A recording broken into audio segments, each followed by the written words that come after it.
Hello दोस्तों, कैसे हैं आप सब लोग। आज हम लोग यहाँ पर सोल्यूशन का नेक्स्ट लेक्चर लेकर के आए हैं। इससे पहले कि अगर हम लोग बात करते हैं तो मैंने आपको काफ़ी चीज़ें बता दी थी, जैसे कंसंट्रेशन वाले सारे टर्म्स जो भी थे वो कंप्लीट हो चुके थे। फिर मैंने आपको एक सॉल्युबिलिटी का टर्म्स बताया था, और जिसमें मैंने आपको बताया था कि अगर किसी सॉलिड को लिक्विड में डाला जाए तो वहाँ पर सॉल्युबिलिटी में क्या क्या इफेक्ट्स होंगे, टेम्परेचर का इफेक्ट क्या होगा, प्रेशर का इफेक्ट क्या होगा। और उसके बाद बताया था कि जो सबसे इंपॉर्टेंट केस था सॉल्युबिलिटी को लेकर के वो ये था कि अगर किसी गैस को हम लिक्विड में डालते हैं तो वहाँ पर क्या फ़र्क पड़ने वाला है टेम्परेचर और प्रेशर का। जहाँ पर मैंने प्रेशर के इफेक्ट को बताने के लिए आपको हेनरी लॉ बताया था, और हेनरी लॉ का सिंपल सा ये कहना था कि अगर प्रेशर बढ़ाते जाओगे तो गैस की सॉल्युबिलिटी बढ़ती चली जाती थी। तो फॉर्मूला जो निकल के आया था वहाँ पर प्रेशर बराबर के एच इंटू क्या आया था एक्स। एक्स क्या था वहाँ पर मोल फ्रैक्शन जो सॉल्युबिलिटी का रोल प्ले कर रहा था, और के एच यहाँ पर हेनरी कांस्टेंट के नाम से जाना जाता था। ठीक है, तो के एच के बारे में मैंने आपको बहुत सारी चीज़ें बताई वहाँ पर। ठीक है, वो किस बात पर डिपेंड करेगा। तो अगर आपको याद हो तो मैंने कहा था कि अगर टेम्परेचर बढ़ाया जाता है तो केएच की वैल्यू बढ़ जाती थी, और डिफरेंट गैसेस के लिए एट पर्टिकुलर टेम्परेचर पे वैल्यू डिफरेंट आती थी। और केएच की वैल्यू और सॉलिडिटी के बीच में रिलेशंस बताया था, और कहा था इस पे क्वेश्चंस पूछे जाने की पॉसिबिलिटीज रहती है। और 2024 का मैंने आपको क्वेश्चंस कराया था जहाँ पर पूछा गया था केएच की वैल्यू 3-4 गैसेस थी, उनकी वैल्यू दिया था और आपसे पूछा गया था उनकी सॉल्युबिलिटी का ऑर्डर। तो मैंने आपको बताया था अगर केएच की वैल्यू जिसकी ज़्यादा उसकी सॉल्युबिलिटी कम होगी। इतना हम लोग पिछले टर्म तक कर चुके थे। अब हम लोग देखते हैं यहाँ पर आगे। ठीक है, तो चलिए आज के लेक्चर्स में हम लोग यहाँ पर स्टार्ट करते हैं। सॉल्यूशन के अंदर एक और कॉन्सेप्ट आता है, वो वेपर प्रेशर का होता है। क्या होता है मैं आपको यहाँ पर बताऊँ कि बहुत इंपॉर्टेंट टॉपिक्स यहाँ से और ज़्यादा इंपॉर्टेंट होता चला जाता है ये सॉल्यूशन का चैप्टर। तो यहाँ पर हम लोग बात करते हैं वेपर प्रेशर ऑफ लिक्विड की। और यहाँ पर मैं यहाँ पर पूरा सेटअप तो बना है, मैं तब भी आपको एक बार यहाँ पर इसे बना देता हूँ। ठीक है, फिर से जैसे आपको पता चले कि क्या हुआ है। हम एक क्लोज कंटेनर लेते हैं। क्या लेते हैं? अगर वेपर प्रेशर किसी लिक्विड का हमें पता करना है तो हम कैसे सेटअप से उसको पता करेंगे, उसके लिए यहाँ पर सेटअप बना। तो एक क्लोज कंटेनर है, ठीक है, वो ओपन नहीं है, क्लोज है। यहाँ पर जो भी लिक्विड जिसका हमें वेपर प्रेशर निकालना है, हम क्या करते हैं, यहाँ पर आपको पता है हम उस लिक्विड को भर देते हैं। और ये लिक्विड क्या कर जाता है कि एक पर्टिकुलर किसी भी टेम्परेचर, मान लेते हैं टी टेम्परेचर पर जहाँ पर सारा ऑब्जर्वेशन चल रहा है, ये लिक्विड के मॉलिक्यूल्स क्या हो जाते हैं, सरफेस पे खास करके जो हैं वो अपने वेपर बनाने लगते हैं। क्या करते हैं बताओ भाई? वो वेपर बनाने लगते हैं। सरफेस के मॉलिक्यूल्स ऊपर जो है वो वहाँ से क्या कर देते हैं, वेपर बनाना शुरू कर देते हैं। इस लिक्विड से वेपर बनना, इस प्रोसेस को एक नाम दिया जाता है इवेपोरेशन कहा जाता है। क्या कहा जाता है? इवेपोरेशन। फिर ये क्या हो जाता है आपको पता है, ये लिक्विड के मॉलिक्यूल्स, क्योंकि इनका टारगेट क्या था, जो वेपर बने हैं, इनका टारगेट था कि इस बीकर से निकल के बाहर चले जाएंगे और वहाँ पर एटमॉस्फेयर में चले जाएंगे। क्योंकि कंटेनर क्लोज है, कंटेनर क्लोज है तो बाहर निकल नहीं पाएंगे। तो अब इनको क्या करना पड़ेगा, इधर उधर टकराएंगे, फिर ये ठंडे हो जाएंगे, और ठंडे होकर के फिर से इस लिक्विड में बन जाएंगे, और यहीं पर फिर से वो गिरने लगते हैं। इस प्रोसेस को कहा जाता है कंडेंसेशन। क्या बोलते हैं बताओ? कंडेंसेशन कहा जाता है। तो अब एक समय ऐसा आएगा, आप अगर देखें यहाँ पर दो प्रोसेस हो रहे हैं जिसमें फिजिकल क्या हो जाते हैं, इनकी फिजिकल स्टेट चेंज हो रही है। क्या हो रहा है, लिक्विड से जा रहे हैं वेपर में, फिर वेपर आ रहा है लिक्विड में। तो यहाँ से मतलब इवोपरेट हो रहा है, फिर कंडेंसेशन हो रहा है। किसी रेट से ये क्या कर रहे हैं, इवोपरेट हो रहे हैं, फिर किसी रेट से वो कंडेंस हो रहा है। एक समय ऐसा आएगा कि आप देखेंगे कि जिस रेट से ये इवोपरेट हो रहे हैं उसी रेट से क्या हो जाता है, कंडेंस भी होने लगते हैं। मतलब रेट ऑफ इवोपरेशन और रेट ऑफ कंडेंसेशन दोनों क्या हो जाएंगे, इक्वल हो जाएंगे। और जब ऐसा कभी हो जाए तो समझ लेना वहाँ पर एक इक्विलिब्रियम बन गई। क्या बन गई है? इक्विलिब्रियम बन चुकी है। और उस इक्विलिब्रियम को हम लोग क्या बोलते थे, फिजिकल इक्विलिब्रियम। कोई केमिकल रिएक्शन थोड़ी ना हो रहा है, यहाँ पर बस फिजिकल स्टेट बदल रही है। अब बताओगे लिक्विड से गैस में जाना और गैस से लिक्विड में आना, पहले भी ये H2 अगर वाटर मान लेते इसका फॉर्मूला क्या है, H2, अब भी क्या है, H2। बस फिजिकल स्टेट बदली है। तो इसलिए हम कहते हैं कि जब रेट ऑफ इवोपरेशन और रेट ऑफ कंडेंसेशन एक दूसरे के बराबर, सेम रेट से ऊपर जा रहा है, सेम रेट से नीचे आ रहा है, तो इसको कहते हैं कि फिजिकल इक्विलिब्रियम बन गया। और फिजिकल इक्विलिब्रियम अगर बन चुका है तब आप वेपर प्रेशर को समझने के लिए तैयार है। बताओ फिजिकल इक्विलिब्रियम समझ में आया क्या हो रहा है? एक क्लोज कंटेनर में जब rate of evaporation, rate of condensation same हो जाए, इसका मतलब फिजिकल इक्विलिब्रियम बन चुका है। और फिजिकल इक्विलिब्रियम की कंडीशन पर अब देखना यहाँ पर, अच्छा ये बताओ, ये वेपर के मॉलिक्यूल्स, इनको बाहर निकलने का रास्ता तो मिला नहीं, तो ये क्या करेंगे, इधर उधर टकराएंगे। जब टकराएंगे तो ये लिक्विड की सरफेस पे भी तो टकराएंगे। बताओ, जैसे इस वॉल की कंटेनर में भी टकरा रहे हैं, इस लिक्विड की सरफेस पे भी ये टकरा रहे हैं। तो याद रखना, हम ये पूरी कहानी अब जोड़ रहे हैं, फिजिकल इक्विलिब्रियम बन चुकी है। तो फिजिकल इक्विलिब्रियम की कंडीशन पर वेपर के मॉलिक्यूल लिक्विड की सरफेस पे टकराने की वजह से नेट जितना प्रेशर डेवलप करते हैं, क्या डेवलप करते हैं? प्रेशर। ये टकरा करके जितना प्रेशर डेवलप करते हैं, उसी प्रेशर को हम क्या बोलते हैं बताओ? आप बताओगे वेपर प्रेशर ऑफ लिक्विड। आया डेफिनेशन समझ में?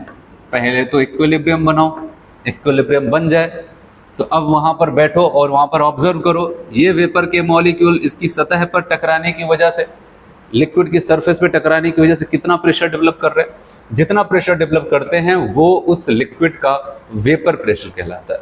बताओ, डेफिनेशन क्लियर है? मैंने क्या बताया यहाँ पर? वही चीज़ यहाँ पर बनाया। मैंने सोचा कि यहाँ पर आपको बना दो, आपको दिखे सारी चीज़ें, क्योंकि यहाँ पर सारी चीज़ें पहले से कंप्लीट है। तो वही आपको बताया कि रेट ऑफ इवेपोरेशन हो जाता है और यहाँ पर रेट ऑफ कंडेंसेशन हो जाता है। फिर यहाँ पर आपको ये बताया गया है कि अगर हम बात करते हैं,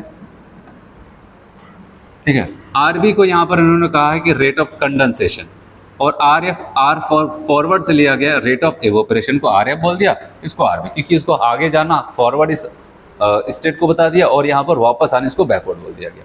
और जब ये दोनों क्या हो जाते हैं, रेट सेम हो जाते हैं, तो इसको हम क्या बोलते हैं यहाँ पर? Physical equilibrium. तो आप बताओगे किसी पर्टिकुलर टेम्परेचर पे वेपर और लिक्विड के बीच में इक्विलिब्रियम डेवलप हो रहा है।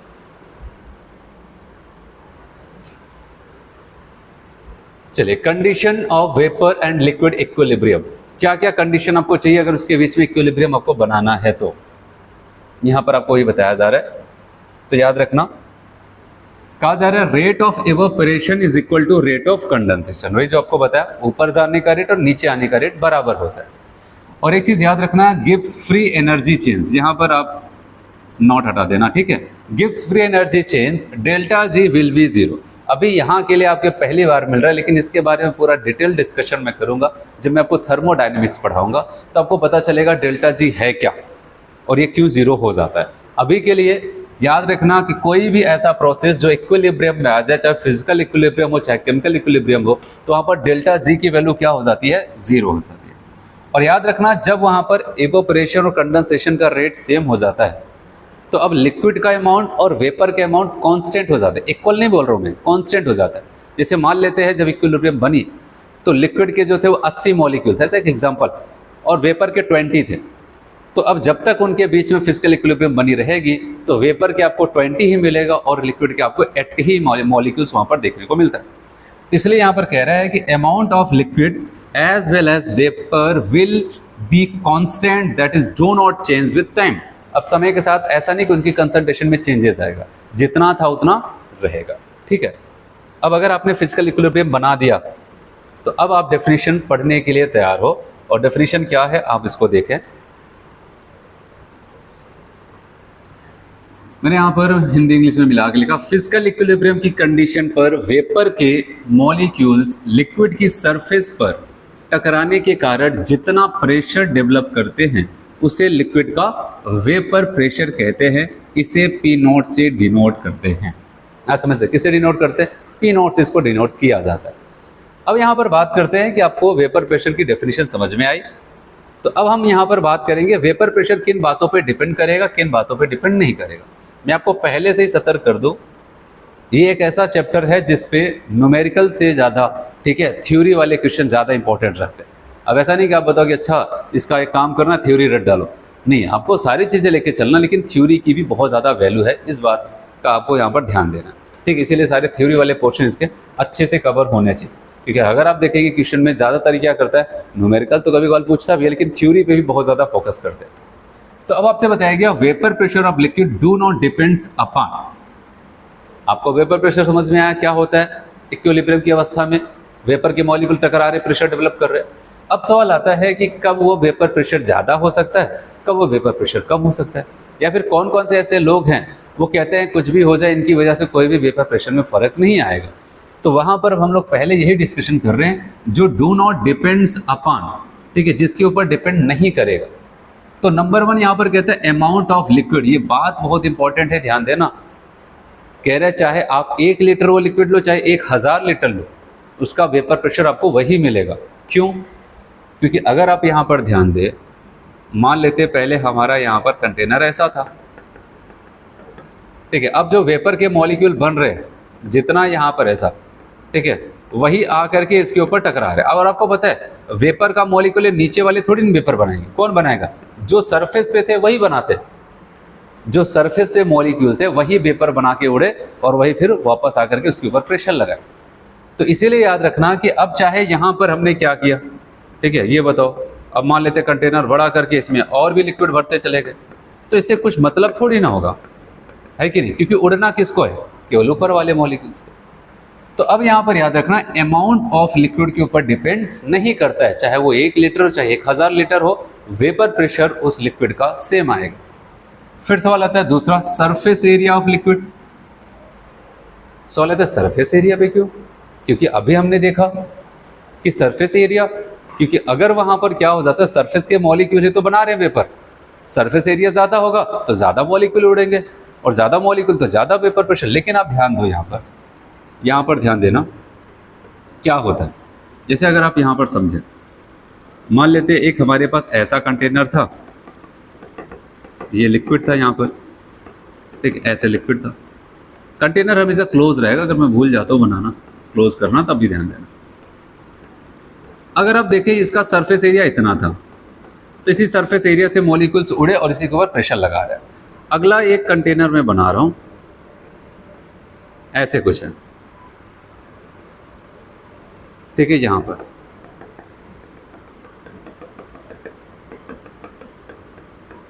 आप देख रहे हैं इसका सरफेस एरिया में क्या कर रहा हूँ, यहाँ पर बढ़ा दिया ना। अब आपको पता है ज़्यादा सरफेस एरिया तो ज़्यादा मॉलिक्यूल्स बन जाएंगे। ये वेपर वाला मैं यहाँ पर जो राउंड राउंड सर्किल कर रहा हूँ ऐसा, ये वेपर के मॉलिक्यूल्स हैं। अब ज़्यादा सरफेस एरिया तो ज़्यादा मॉलिक्यूल्स जाएंगे वेपर में, है कि नहीं? तो बात स्वाभाविक है। लेकिन अब बताओ, अगर सरफेस एरिया बढ़ा तो मॉलिक्यूल तो बढ़ गए, बात तो सही है, लेकिन अब इनको क्या करना है, ऐसा थोड़ी है सभी मॉलिक्यूल इकट्ठा होकर के एक ही जहाँ प्रेशर लगा देंगे। भाई अब क्या हो जाता है, अब इनको प्रेशर जो लगाना होगा ज़्यादा सरफेस पे प्रेशर लगाना पड़ेगा ना, है कि नहीं? ऐसा थोड़ी ना सब लोग मिल करके कहेंगे बस इतने सरफेस पे लगा दो प्रेशर। जो सरफेस एरिया ज़्यादा हुआ तो वेपर ज़्यादा बने, मानते इसमें कोई डाउट नहीं, लेकिन अब उनको ज़्यादा सरफेस पे प्रेशर भी तो लगाना पड़ेगा। तो जिसकी वजह से आप ये भी बात याद रखना कि अगर सरफेस एरिया ऑफ लिक्विड बढ़ता जाता है तब भी वेपर प्रेशर पे कोई फर्क नहीं पड़ेगा। जैसे मान लेते आप यहीं पर इसको 2 पार्ट में बांट दो ऐसे ही, अब बताओ यहाँ के लोग उड़े इनके ऊपर प्रेशर, यहाँ पर उड़े इनके ऊपर प्रेशर, बात तो वही निकल के आई। तो ये भी चीज़ आपको ध्यान देना, ना अमाउंट ऑफ लिक्विड के ऊपर डिपेंड करता है, ना surface area of the liquid के ऊपर डिपेंड करता है। और साथ ही साथ यहाँ पर टाइम इसलिए लिख दिया गया कि अगर एक बार फिजिकल इक्विलिब्रियम बन चुका है, अगर आप कोई डिस्टर्बेंस नहीं करेंगे तो चाहे अभी देखें, 1 घंटे बाद देखें, 2 घंटे बाद देखेंगे, आपको वेपर प्रेशर उतना ही मिलेगा। मतलब समय के साथ ऐसा नहीं आज कुछ निकाल लिया कल को उसी लिक्विड को उसी कंडीशन निकालेंगे कुछ और आएगा, नहीं, हमेशा उतना ही आता है। तो टाइम के ऊपर भी डिपेंड नहीं करता है कि पहले शुरू में ज़्यादा फिर कम हो जाएगा फिर ज़्यादा, ऐसा कुछ नहीं है वहाँ पर। ऐसा समझो, बताओ इतना समझ में आया वेपर प्रेशर क्या होता है? और वेपर प्रेशर ऑफ लिक्विड किस बात पे डिपेंड नहीं करता है? अमाउंट के ऊपर डिपेंड नहीं करता है, सरफेस एरिया के ऊपर डिपेंड नहीं करता है, समय के साथ डिपेंड नहीं करता है। तो आगे बढ़े तो सवाल आता है ये तो वो लोग थे जो डिपेंड नहीं करता है, तो आखिर वो कौन से लोग हैं जो कहते हैं कि इनके ऊपर डिपेंड करता है? तो अब उनकी बात करते हैं, मिटाते हैं इसको, समझते जाना पूरा थ्योरी अच्छे से। चलिए, वेपर प्रेशर ऑफ लिक्विड किन बात पे डिपेंड कर सकता है? अभी तो आपने देखा कि किस पे डिपेंड नहीं करेगा, अब हम बात करते हैं भाई किस पे डिपेंड करेगा। तो सबसे पहली बात यहां पर, vapour pressure of liquid depends upon, कह रहे nature of liquid. Nature of liquid से लेना देना क्या है आप खुद समझना और इमेजिन करना हर कोई। मेरे पास 2 लिक्विड हैं, एक लिक्विड यहां पर मैं अब उनके लिक्विड को थोड़ा सा ऐसे राउंड बनाऊंगा, ऐसे मान लेते हैं लिक्विड के ही मॉलिक्यूल्स हैं, एक लिक्विड का मॉलिक्यूल दूसरे लिक्विड के मॉलिक्यूल के बीच में अट्रैक्शन, ऐसे देखिए ये लिक्विड के मॉलिक्यूल को, इनको वेपर बनाना है। एक और लिक्विड इसके बगल में हम एक और कंटेनर में रख देते हैं और वो कुछ ऐसे हैं।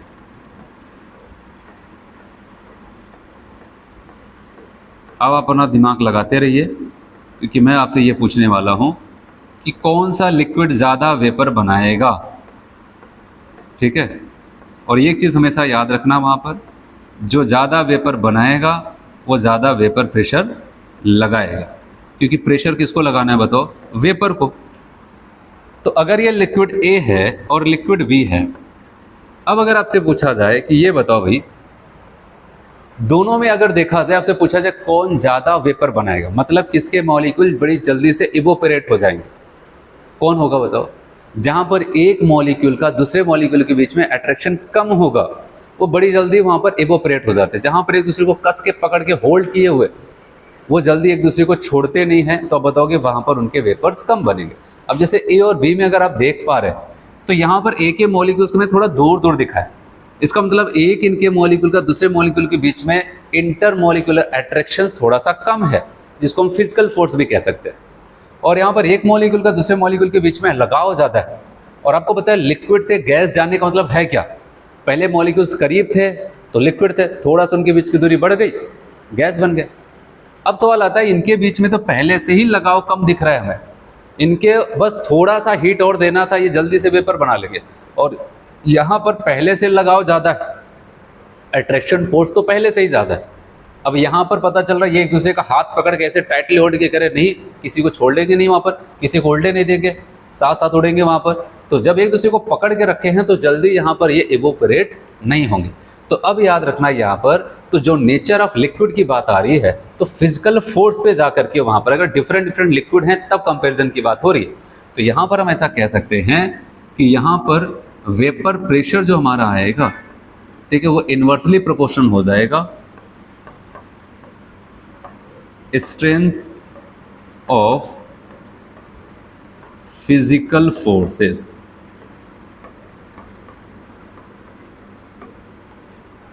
ठीक है, वेपर प्रेशर क्या हो जाएगा, ये 1 स्ट्रेंथ ऑफ फिजिकल फोर्सेस।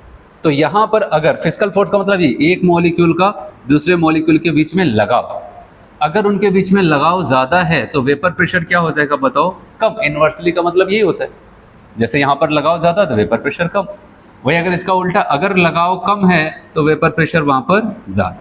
तो कल को आपको ऐसा बोल दिया जाए कि दो लिक्विड ए और बी नाम का है, ए में इंटरमॉलिक्यूलर फोर्स ऑफ अट्रैक्शन कम है बी के कंपैरिजन में, तो बताओ वेपर प्रेशर किसका क्या होगा। तो आप अब यहाँ पर बताओगे, जब स्ट्रेंथ ऑफ फिजिकल फोर्स की बात आएगी तो यहाँ पर ज्यादा यहाँ पर कम। अब यहीं पर पूछा जाए भाई वेपर प्रेशर का ऑर्डर बताओ, सब कुछ हटाओ, तो आप बताओगे वेपर प्रेशर कहाँ पर ज्यादा, ए में ज्यादा होगा इन कंपेरिजन टू बी। बताओ ये आपको समझ में आया। Vapour pressure of liquid depends upon पहला factor nature of liquids. Liquid का नेचर का मतलब स्ट्रेंथ ऑफ फिजिकल फोर्स, आपको ये बताया गया। Nature of liquids mean physical force present between the molecule of the liquid, एक मॉलिक्यूल का दूसरे मॉलिक्यूल के बीच में अट्रैक्शन। चलिए अब यहां पर आपको बताया गया weaker is the physical force between the molecules of the liquid, higher will be vapour pressure. अगर एक मॉलिक्यूल का दूसरे मॉलिक्यूल के बीच में लगाओ कम तो वेपर प्रेशर ज्यादा हो जाता है। चलिए आगे बढ़े यहां पर, ठीक है, क्लियर है पहला पॉइंट। तो यही निकल के आया vapour pressure inversely proportional strength of physical force के। चलिए अगला जो यहां पर है, कहां चला गया, ठीक है, अगला जो यहां पर आपको बताया गया है वो कह रहा है कि टेम्परेचर, टेम्परेचर की वजह से क्या फिजिकल वहां पर वेपर प्रेशर में बदलाव हो सकता है। आप खुद बताओ, अगर आप प्रेशर बढ़ाओगे, सॉरी टेम्परेचर बढ़ाओगे तो मॉलिक्यूल्स की काइनेटिक एनर्जी बढ़ जाएगी। अब वो लिक्विड फॉर्म में थोड़ी रहना पसंद करेगा, वो क्या करेगा और ज़्यादा से ज़्यादा वेपर बनाएगा, और जितना ज़्यादा टेम्परेचर देते जाओगे उसके वेपर मॉलिक्यूल्स और ज़्यादा बनते चले जाएंगे, और जितना ज़्यादा वेपर बनेगा उतना ज़्यादा क्या होगा, वेपर प्रेशर होगा। यही तो होता है। बताओ अगर हम क्या करते हैं, ठीक है, प्रेशर कुकर लेते हैं, वहाँ पर कोई भी चीज़ रख देते हैं, फिर इसको क्या करते हैं, जैसे ही वहाँ पर क्या करते हैं उसको हीट करना शुरू करते हैं, जैसे लिक्विड वगैरह वाटर ही डाल के रख दिया। अब देखते हैं जैसे जैसे वहाँ पर उसको हीट मिलती रहती है, धीरे धीरे कुछ देर बाद वहाँ पर जो उसकी सीटी वगैरह आती है तो उसमें क्या होता है, अंदर क्या हो जाता है, वेपर के मॉलिक्यूल और बनते जाते हैं और बनते जाते हैं और बनते जाते हैं, धीरे धीरे प्रेशर बढ़ता जाता है, और एक समय आता है जब प्रेशर बहुत ज़्यादा हो जाता है तब वही क्या हो जाती है, कुकर की सीटी देने लगती है। तो इसका मतलब हीट दे करके हम क्या करते हैं, वेपर के मॉलिक्यूल्स बढ़ाते हैं, और वेपर के मॉलिक्यूल्स बढ़ेंगे तो वेपर प्रेशर भी बढ़ जाता है। तो टेम्परेचर का यहाँ पर इफेक्ट सिंपल सा है, टेम्परेचर बढ़ाओगे तो वेपर प्रेशर बढ़ जाता है। तो चलिए, we know that vaporisation is a endothermic process. कह रहे हैं कि ये तो आपको पता ही होगा, किसी चीज को वेपराइज करना है तो हमें हीट देना पड़ता है। टेम्परेचर दे करके हम क्या करते हैं, उसको हीट को ही तो बढ़ा रहे हैं। बताया कि higher is the temperature higher will be vapour pressure. चलिए आपके सामने एक एग्जांपल है, मिथाइल अल्कोहल 45 डिग्री सी और 55 degree C, 45 and 55 degree C पे रखा गया है। अगर हमसे पूछा जाए भाई बताओ यहाँ पर वेपर प्रेशर किसका ज़्यादा, जो हायर टेम्परेचर पे होगा उसका वेपर प्रेशर हायर होगा, जो लोअर टेम्परेचर पे होगा वो कम होगा। ये सेम लिक्विड है, आपस में कंपेरिजन कर रहे हैं। और यहाँ पर एक कॉन्सेप्ट चलता है, वो याद रखना, वेपर प्रेशर और बॉइलिंग पॉइंट्स के बीच का रिलेशन। बताया गया कि अगर कोई लिक्विड उसका बॉइलिंग पॉइंट ज़्यादा है तो इसका मतलब उसका वेपर प्रेशर क्या हो जाएगा, कम होगा। और इसको समझने के लिए आपको थोड़ा सा आइडिया होना चाहिए आखिर ये बॉइलिंग पॉइंट है क्या। आपको पता है बॉइलिंग पॉइंट्स क्या होता है? देखो, ऐसा नहीं कि जिस पे वो टेम्परेचर जिस पे कोई चीज़ बॉइल करने लगती है, ये कोई डेफिनेशन थोड़ी ना है। हाँ, अपने कॉन्सेप्ट के लिए आप रख सकते हो, लेकिन डेफिनेशंस की अगर बात करते हैं बॉइलिंग पॉइंट्स का, आखिर वो वेपर प्रेशर से इनवर्स रिलेशन में क्यों चलता है। तो एक आपको कॉन्सेप्ट याद रखना पड़ेगा कि अगर कोई भी लिक्विड है, ठीक है, अगर वो लिक्विड क्या कर रहा है, अपना इवोपरेट कर रहा है, उसका कुछ वेपर प्रेशर बन रहा है, तो हम क्या करते हैं, अगर उसका टेम्परेचर बढ़ा देते हैं तो उसका वेपर प्रेशर बढ़ने लगता है। और बॉइलिंग पॉइंट की डेफिनेशन चलती है, जिसे मान लेते हैं ये एटमॉस्फेरिक प्रेशर है, कुछ हाई पे इतना है, और कोई ये लिक्विड है, उसका वेपर प्रेशर ये। जब हम किसी लिक्विड को हीट करते जाते हैं तो हीट करेंगे तो उसका वेपर बढ़ने लगेगा, और वेपर बढ़ेगा तो उसका वेपर प्रेशर बढ़ेगा। फिर जब उसका वेपर प्रेशर बढ़ते बढ़ते, हम हीट करते जा रहे हैं, बढ़ते बढ़ते किसी एक पर्टिकुलर टेम्परेचर पे उसका वेपर बढ़ करके, वेपर प्रेशर बढ़ करके एटमॉस्फेरिक प्रेशर के बराबर हो जाता है, ठीक है। और जिस टेम्परेचर पे लिक्विड का वेपर प्रेशर बढ़ करके एटमॉस्फेरिक प्रेशर के बराबर हो गया, उसी टेम्परेचर को हम क्या बोलते हैं, उसका बॉइलिंग पॉइंट।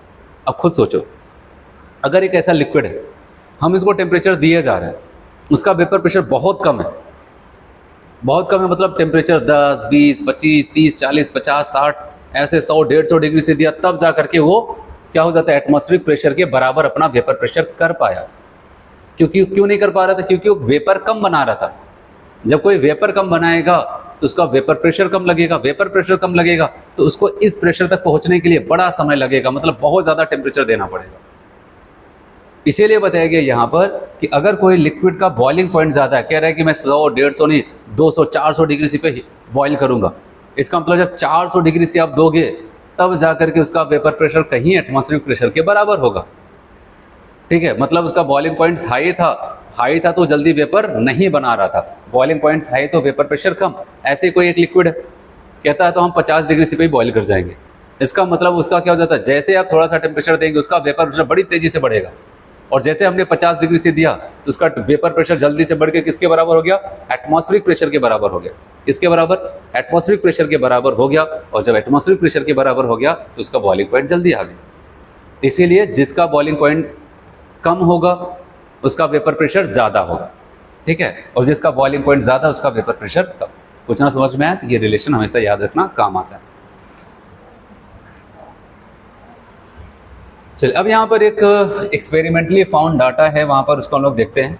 एक्सपेरिमेंट किया गया, एक कॉन्सेप्ट निकल के आता है, उसको देखते हैं। यहाँ पर आपको ये बताया गया, फिर यहाँ पर मैं आपको दिखाता हूँ, जो नोट करके लिखा गया पहले यहाँ पर समझ लेते हैं। ये मान लेते हैं हमारे पास कोई नॉन वोलेटाइल सोल्यूट है। क्या है, अब बताओगे, एक नॉन वोलेटाइल सोल्यूट है,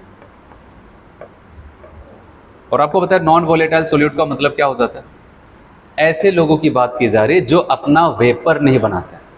क्या बोलते हैं, जो अपना वेपर नहीं बनाते उनको हम क्या बोलते हैं, नॉन वोलेटाइल, ठीक है, जो वेपराइज नहीं होते। और दूसरा यहाँ पर हम एक लिक्विड लेते हैं, वोलेटाइल लिक्विड, ठीक है, ये हमारा एक सॉल्वेंट है, सॉल्वेंट है जो कि वोलेटाइल लिक्विड है, ठीक है, वोलेटाइल लिक्विड है। और इसका जब वेपर प्रेशर, भी जो नियम आपको बताया गया वेपर प्रेशर कैसे नापा जाता है, उसको हम पी नॉट मान ले। तो वैसे भी प्योर फॉर्म का जो वेपर प्रेशर होता है उसको हम पी नॉट माना करता है। अब क्या करते हैं, ये प्योर सॉल्वेंट था, ये नॉन वोलेटाइल सोल्यूट था, हमने इसमें इसको डाल दिया, और डालने के बाद बन गया, हो गया क्या बताओ, एक सॉल्यूशन। इसमें डालते ही एक सॉल्यूशन बन के तैयार हो जाता है, ठीक है, एक सॉल्यूशन बन के तैयार हो जाता है, ठीक है। और जो सॉल्यूशन का वेपर प्रेशर, क्योंकि सॉल्यूशन भी है, लिक्विड सॉल्यूशन है, इसका भी वेपर प्रेशर होगा, और इसके वेपर प्रेशर को यहाँ पर पीएस बोल दिया गया, ठीक है।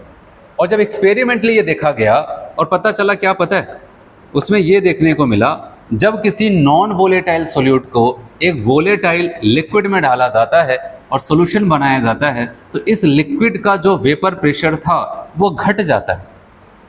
आपने थोड़ा सा सोल्यूट डाला, वेपर प्रेशर घट गया, और थोड़ा सोल्यूट डाला और ज़्यादा घट गया, और डालते जा रहे घटता चला जा रहा है।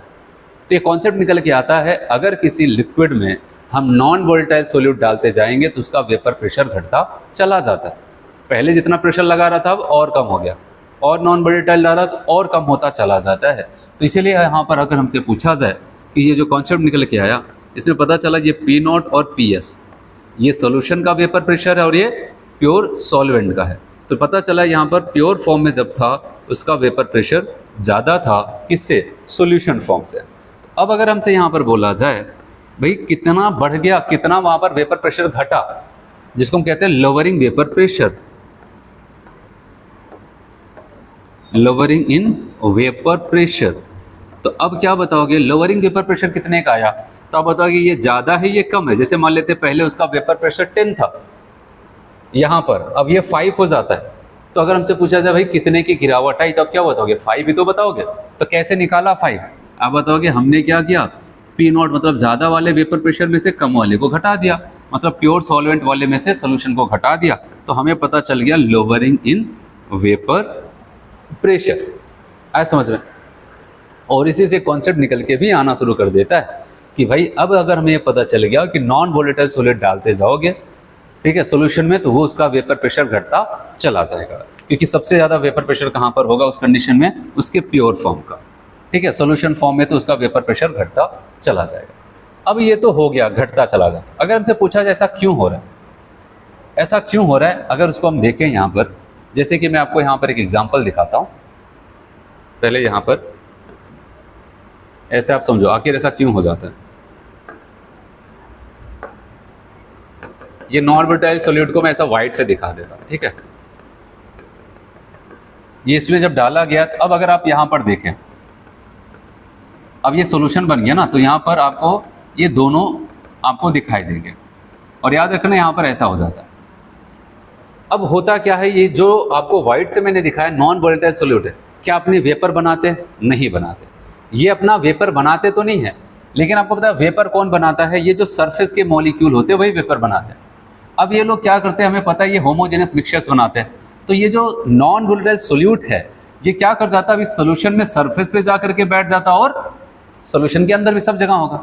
अब जो सरफेस पे जा करके बैठ गए, मान लेते हैं ऐसे ऐसे जो लोग हैं सरफेस पे जा करके बैठ गए, अब क्या हो जाता है, ये तो ना क्या करते हैं, वहाँ पर ऊपर जाएंगे, अपना खुद तो वेपराइज होंगे नहीं, और दूसरों को वेपराइज भी नहीं होने देते। तो अब यहाँ पर क्या हो जाता है, सरफेस पे केवल आपको केवल यहाँ पर सॉल्वेंट के मॉलिक्यूल ही नहीं, अब आपको सोल्यूट के भी मॉलिक्यूल्स दिख रहे हैं। जो सोल्यूट के मॉलिक्यूल्स हो जाते हैं वो तो जाएंगे नहीं, लेकिन क्या हो जाता है, अब यहाँ पर दूसरे वाले को जाने भी नहीं देंगे जो जाना चाहते हैं। जैसे मान लेते हैं आप कहीं पर जा रहे हैं, कोई पतली सी गली है, वहाँ से आप निकलना चाहते हैं और वहाँ पर बहुत ज़्यादा रश है, तो अब वहाँ पर कुछ लोग ऐसे हैं जो आगे बढ़ना नहीं चाहते, वहीं पर खड़े हैं, और आप चाहते हैं कि आप जल्दी से निकल। तो बताओ, अब आपको केवल निकलना है तो आपको वहाँ पर तो दिक्कत होगी ना, और अगर गली वहाँ पर पूरी खाली हो, केवल आपको ही निकलना हो, तो बड़ी आसानी से जा सकते हो। वही सेम कॉन्सेप्ट यहाँ पर भी होता है कि यहाँ पर पहले क्या था, आप ऐसा कह सकते पूरी गली खाली है, ठीक है, ये मॉलिक्यूल्स को उड़ना था मस्त में, सबके कोई अवरोध नहीं, कोई वहाँ पर रुकावट नहीं, मस्त में उड़ गए, मस्त में इनके मॉलिक्यूल्स वेपर बनते जा रहे हैं, वेपर प्रेशर लगता जा रहा है। लेकिन अब यहाँ पर ऐसे लोग आ गए जो खुद तो आगे जाते नहीं, वो खुद तो उड़ते हैं नहीं, दूसरों को उड़ने का मौका भी नहीं देते, ठीक है, क्योंकि सरफेस पे जाकर के थोड़ी थोड़ी जगह तो कवर कर लिए। अब सरफेस पे केवल यहाँ पर आपको थोड़ी ना केवल सॉल्वेंट दिखेगा, सॉल्वेंट के साथ साथ आपको सोल्यूट के भी मॉलिक्यूल्स दिखेंगे, और सोल्यूट के मॉलिक्यूल जा करके वहाँ पर बैठे रहेंगे मस्त में, और वहाँ पर क्या करते हैं, सॉल्वेंट वाले को जाने नहीं देंगे। तो इसलिए अब यहाँ पर कम सॉल्वेंट के मॉलिक्यूल इवोपरेट होंगे। जैसे अगर मैं यहाँ पर बताऊँ, पहले मान लेते हैं यहाँ पर क्या था, ज़्यादा से ज़्यादा लोग लिक्विड के, ठीक है, सॉल्वेंट के मॉलिक्यूल वेपर फॉर्म में जाते थे, और हमेशा से याद रखना जितना ज़्यादा वेपर बनेगा उतना ज़्यादा वेपर प्रेशर लगेगा। अब यहाँ पर पता चला कि बहुत कम वेपर बन रहा है, कम वेपर बनेगा तो कम वेपर प्रेशर लगेगा। तो यही कॉन्सेप्ट आता है कि नॉन वोलेटाइल सॉल्यूट को डालोगे तो वेपर प्रेशर सोल्यूशन का घटता चला जाता है, और नॉन वोलेटाइल सॉल्यूट डालोगे तो जो अभी थोड़ा बहुत बढ़ रहा है ये भी और ज़्यादा कम हो जाएंगे, ठीक है, ये चीज़ हो जाती है। समझ में। तो नॉन वोलेटाइल सॉल्यूट अगर बढ़ाओगे तो मिला जुला के कॉन्सेप्ट यही आया अगर हम क्या करते हैं सोल्यूट, वो भी कौन से नॉन वोलेटाइल सोल्यूट की मात्रा बढ़ाते जाओगे तो आपको पता है कंसंट्रेशन क्या हो जाएगी, वो बढ़ती चली जाएगी। कंसंट्रेशन बढ़ती चली जाएगी तो याद रखना यहाँ पर साथ ही साथ और क्या घटना घटेगी, वेपर प्रेशर घटता चला जाएगा। ठीक है ये। अच्छा मान लेते हैं यहाँ पर दिक्कतें हो गई, बहुत कम वेपर बन रहा है। अब आप ऐसा क्या करें कि वेपर प्रेशर और बढ़ा देते। एक रास्ता आपके पास बचता है, आपको पता है क्या, वहाँ पर आप सॉल्वेंट मॉलिक्यूल को और ज़्यादा ऐड करने लगो। अगर सॉल्वेंट मॉलिक्यूल आप ऐड करते जाओगे तो वहाँ पर आपको लगेगा कि जिसको कहते हैं डाइल्यूशन करते जाना, वे आप बताओ कि कंसंट्रेशन घट भी जाती है और साथ ही साथ यहाँ पर क्या हो जाएगा, वेपर प्रेशर फिर से वहाँ पर इंक्रीज करने लगता है। ठीक है, तो ये चीज़ आप ध्यान देना। वहाँ पर अगर नॉन वोलेटाइल सोल्यूट डालते जाओगे सोल्यूशन में, वेपर प्रेशर घटता चला जाएगा। लेकिन हाँ, अब वहाँ पर अगर आप सॉल्वेंट डालते जाओगे तो फिर से धीरे धीरे थोड़ा थोड़ा बढ़ता चला जाएगा। तो ये कॉन्सेप्ट यहाँ पर चलता है। तो चलिए यहाँ पर बात करते हैं। इतना मैंने पूरा सेटअप बनाया, देखते हैं यहाँ पर क्या लिखा है। नोट करके बताया कि experimentally it is found that vapour pressure of solution containing a non volatile solute is always less than vapour pressure of solvent. है समझ में? तो हमेशा सॉल्वेंट के वेपर प्रेशर से ही कम सॉल्यूशन का वेपर प्रेशर आता है अगर नॉन वोलेटाइल सोल्यूट को डालेंगे। पी नोट जो आपको यहाँ पर दिखाया गया वेपर प्रेशर प्योर सॉल्वेंट का बताया गया है, जैसे यहाँ पर मैंने बताया। और पी एस जो हो जाता है वो वेपर प्रेशर सोल्यूशन के, जैसे यहाँ पर दिखाया। और ये भी चीज़ यहाँ पर है कि P not is greater than P S. अच्छा डिफरेंस की बात करते हैं जिसमें कहेंगे लोअरिंग वेपर प्रेशर, कितने की गिरावट आई वेपर प्रेशर में, तो कहा गया पी नॉट बड़ी वाली वैल्यू में से कम वाले को घटा दो, आपको पता चल जाएगा। और कह रहे हैं कि यहाँ पर क्या देखा हमने वो देखते हैं, इसको हटाते हैं। कह रहे फ्रॉम अबव डिस्कशन, जो ऊपर अभी हमने डिस्कशन किया, पूरा सेटअप बनाया discussion, it is clear that on adding solute vapour pressure decrease. ये बात तो क्लियर होगी भाई, सोल्यूट नॉन वोलेटाइल सोल्यूट डालोगे तो वेपर प्रेशर घटेगा। तो यहाँ पर बताया गया नॉन वोलेटाइल सोल्यूट अगर इंक्रीज करोगे तो कंसंट्रेशन बढ़ेगा, वेपर प्रेशर घटेगा। और इनके उल्टा कौन चलते थे, बॉइलिंग पॉइंट्स। अगर आप वहाँ पर नॉन वोलेटाइल सोल्यूट डालते जाओगे तो बॉइलिंग पॉइंट्स, पहले मान लेता 100 डिग्री से भी कोई वहाँ पर लिक्विड था बॉइल कर रहा था, अगर नॉन वोलेटाइल सोल्यूट डाल दे पता चला 100 पे नहीं कर रहा, अब करें 110 पे करेंगे, तो बॉइलिंग पॉइंट्स तो बढ़ जाता है लेकिन वेपर प्रेशर घट जाता है। अब बात करते हैं, अगर किसी ने कहा चलो मान लेते उसी सोल्यूशन में हम वहाँ पर सॉल्वेंट डालने लगेंगे, तो आप बताओगे फिर से वेपर प्रेशर थोड़ा बहुत बढ़ने लगेगा। अगर सॉल्वेंट डालते हो तो बताओ, यहाँ तक कोई दिक्कत? वेपर प्रेशर क्या होता है वो समझ में आया। ठीक है, वेपर प्रेशर किसकी वजह से बदलेगा, किसकी वजह से नहीं बदलेगा, वो समझ में आया। फिर मैंने आपको एक एक्सपेरिमेंट से यहाँ पर जो कॉन्सेप्ट निकल के आया वो समझाया। ठीक है, अब मैं आपको लेके चल रहा हूँ इसी वेपर प्रेशर वाली कहानी में ही। अब हम और गहराई में जाते जा रहे हैं। ठीक है, और यहाँ पर आते हैं, एक कॉन्सेप्ट पढ़ते हैं जिसका नाम है राउल्ट्स लॉ। ठीक है, अब इतना तो कंफर्म हो गया वेपर प्रेशर क्या होता है, सोल्यूशन का क्या होता है, सॉल्वेंट का क्या हो जाता है, वो सारी चीज़ें। अब हम क्या करते हैं, यहाँ पर राउल्ट्स लॉ को पढ़ेंगे। और राउल्ट्स लॉ को पढ़ने से पहले मैं आपको बता दूँ यहाँ पर क्या होने वाला है। राउल्ट्स यहाँ पर बताने वाले हैं कि देखो अलग अलग कोई लिक्विड है, मान लेते हैं 2-4 लिक्विड है, उनका वेपर प्रेशर काउंट करने के लिए आपने फिजिकल इक्विलिब्रियम का वेट किया, फिजिकल इक्विलिब्रियम बना तो वहाँ पर जो भी प्रेशर लग रहा था आपने उसको काउंट किया, बता दिया। लेकिन राउल्ट्स बताएंगे कि मान लेते हैं 2 लिक्विड्स या फिर 2 कंपोनेंट्स को मिला करके हमने एक सोल्यूशन बना दिया। अब उस सोल्यूशन में क्या वेपर प्रेशर किसी एक कंपोनेंट के द्वारा लगेगा, जैसे ए और बी दोनों लिक्विड ही फॉर्म में थे, या फिर एक लिक्विड था एक वहाँ पर सॉलिड फॉर्म में था, हमने मिला करके सोल्यूशन बना दिया। अब उस सोल्यूशन में ए के मॉलिक्यूल कितना वेपर लगाएंगे, वेपर प्रेशर लगाएंगे, वी के मॉलिक्यूल्स कितना वेपर प्रेशर लगाएंगे, ये पूरी कहानी की जिम्मेदारी कौन ले रहा है, राउल्ट्स लॉ, आपको समझाने के लिए। तो चलिए देखते हैं यहाँ पर क्या होता है, राउल्ट्स लॉ यहाँ पर क्या बताते हैं। ठीक है, तो पहले तो यहाँ पर इनकी कहानी पर जो भी है इसको पढ़ाता हूँ, फिर उसके बाद यहाँ पर केसेस करेंगे, फिर उसको मैं बताऊँगा। राउल्ट्स लॉ यहाँ पर ये बताएगा, Raoult's law state that the partial vapour pressure of a liquid is directly proportional to its mole fraction in a solution. ठीक है, तो इनका कहना था किसी सोल्यूशन में कोई भी कंपोनेंट के द्वारा एक पर्टिकुलर कंपोनेंट के द्वारा कितना वेपर प्रेशर लगेगा, वो उनका वेपर प्रेशर फिर पार्शियल वेपर प्रेशर उसी के ही सोल्यूशन फॉर्म के मोल फ्रैक्शन के डायरेक्टली प्रोपोर्शनल होगा। ये अभी आगे देखेंगे, अभी तो बस हमें स्टेटमेंट पढ़ रहे हैं। मैं आपको 2 केसेस यहाँ पर पढ़ाऊंगा तो आपको ज़्यादा अच्छे समझ में आएगा। हम बात करते हैं राउल्ट्स जो अपना कॉन्सेप्ट देते हैं वो मेनली किस पे बेस्ड है, बाइनरी सोल्यूशन। और बताओ बाइनरी सोल्यूशन क्या बताया था, जब केवल 2 कंपोनेंट मिलकर के एक लिक्विड्स बना, एक सोल्यूशन बना, उसी को कहते थे बाइनरी सोल्यूशन। तो बाइनरी सोल्यूशन में केस फर्स्ट की हम लोग बात करते हैं, और केस फर्स्ट को आप हर कोई ऑब्जर्व करेगा। यहाँ पर क्या है, क्योंकि केस फर्स्ट काफ़ी इंपॉर्टेंट है, आपको दोनों केस ध्यान देना है। केस फर्स्ट में आपको यहाँ पर बताया गया when solute and solvent both are liquid and that is both are volatile.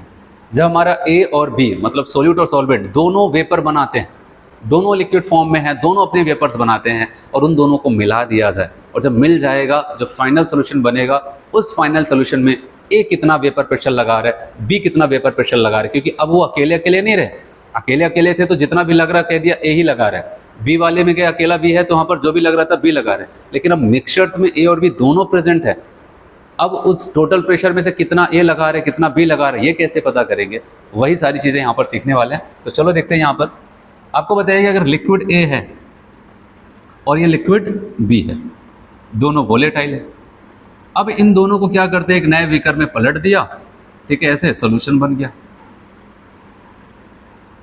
अब देखना यहाँ पर अगर ए लिक्विड लिया है तो इसका कुछ मास होगा और लिक्विड का मॉलिक्यूलर वेट भी होगा, तो इसके हम मोल निकाल सकते हैं। और ये लिक्विड वोलेटाइल है क्योंकि मैंने आपको पहले बताया था, इसके द्वारा लगने वाले वेपर प्रेशर को मैंने क्या मान लिया, पीए नॉट। ऐसे बी के पास आते हैं, बी का भी यहाँ पर अमाउंट प्रेजेंट होगा, अमाउंट प्रेजेंट है तो मतलब कि उसके मोल प्रेजेंट है, उसके द्वारा जो वेपर प्रेशर लग रहा है इसको क्या मान लेते हैं, पीवी नॉट लेते हैं। वहाँ पर पीवी नॉट, इनका वेपर प्रेशर यहाँ पर पीए नॉट, इनका वेपर प्रेशर पीवी नॉट। यहाँ पर ए के जो मोल मौजूद है उसको एन ए कहा, यहाँ पर बी है तो बी के मोल एन बी हो सकता है। अब जब हमने सोल्यूशन बनाया बताओ दोनों को पलट दिया, तो यहाँ पर आप बताओगे ए के भी मोल हैं और बी के भी मोल हैं। अच्छा, जब ए और बी दोनों के मोल हैं तो दोनों के मोल फ्रैक्शन होंगे। अगर हमसे पूछा जाए भाई बताओ ए के मोल फ्रैक्शन क्या होगा, अब ये मत कहना कि मुझे नहीं पता, सारी चीज़ें मैंने पढ़ाई, पहले लेक्चर भी पढ़ाया यहाँ पर। तो आप बताओगे ए का मोल फ्रैक्शन पूछा जाए, बताओगे ए के मोल अपॉन सोल्यूशन के टोटल मोल, सोल्यूशन में दो ही लोग हैं, दोनों के मोल को जोड़ा। ऐसे बी का पूछा जाए तो बी के मोल अपॉन सोल्यूशन के टोटल मोल, और सबको पता है x A plus x B का सम क्या हो जाता है, 1 हो जाता है। पूरा सेटअप बन गया, बना कि नहीं, पूरा सेटअप बनाओगे तभी समझ में आएगा। अब यहाँ पर दोनों वोलेटाइल है तो दोनों इवोपरेट करेंगे, है कि नहीं, दोनों क्या करेंगे, इवोपरेट करेंगे दोनों लिक्विड, और यहाँ पर आप देखेंगे ए भी पहुँचेगा और यहाँ पर बी भी पहुँच जाएगा, ए और बी दोनों लिक्विड पहुँच जाएंगे।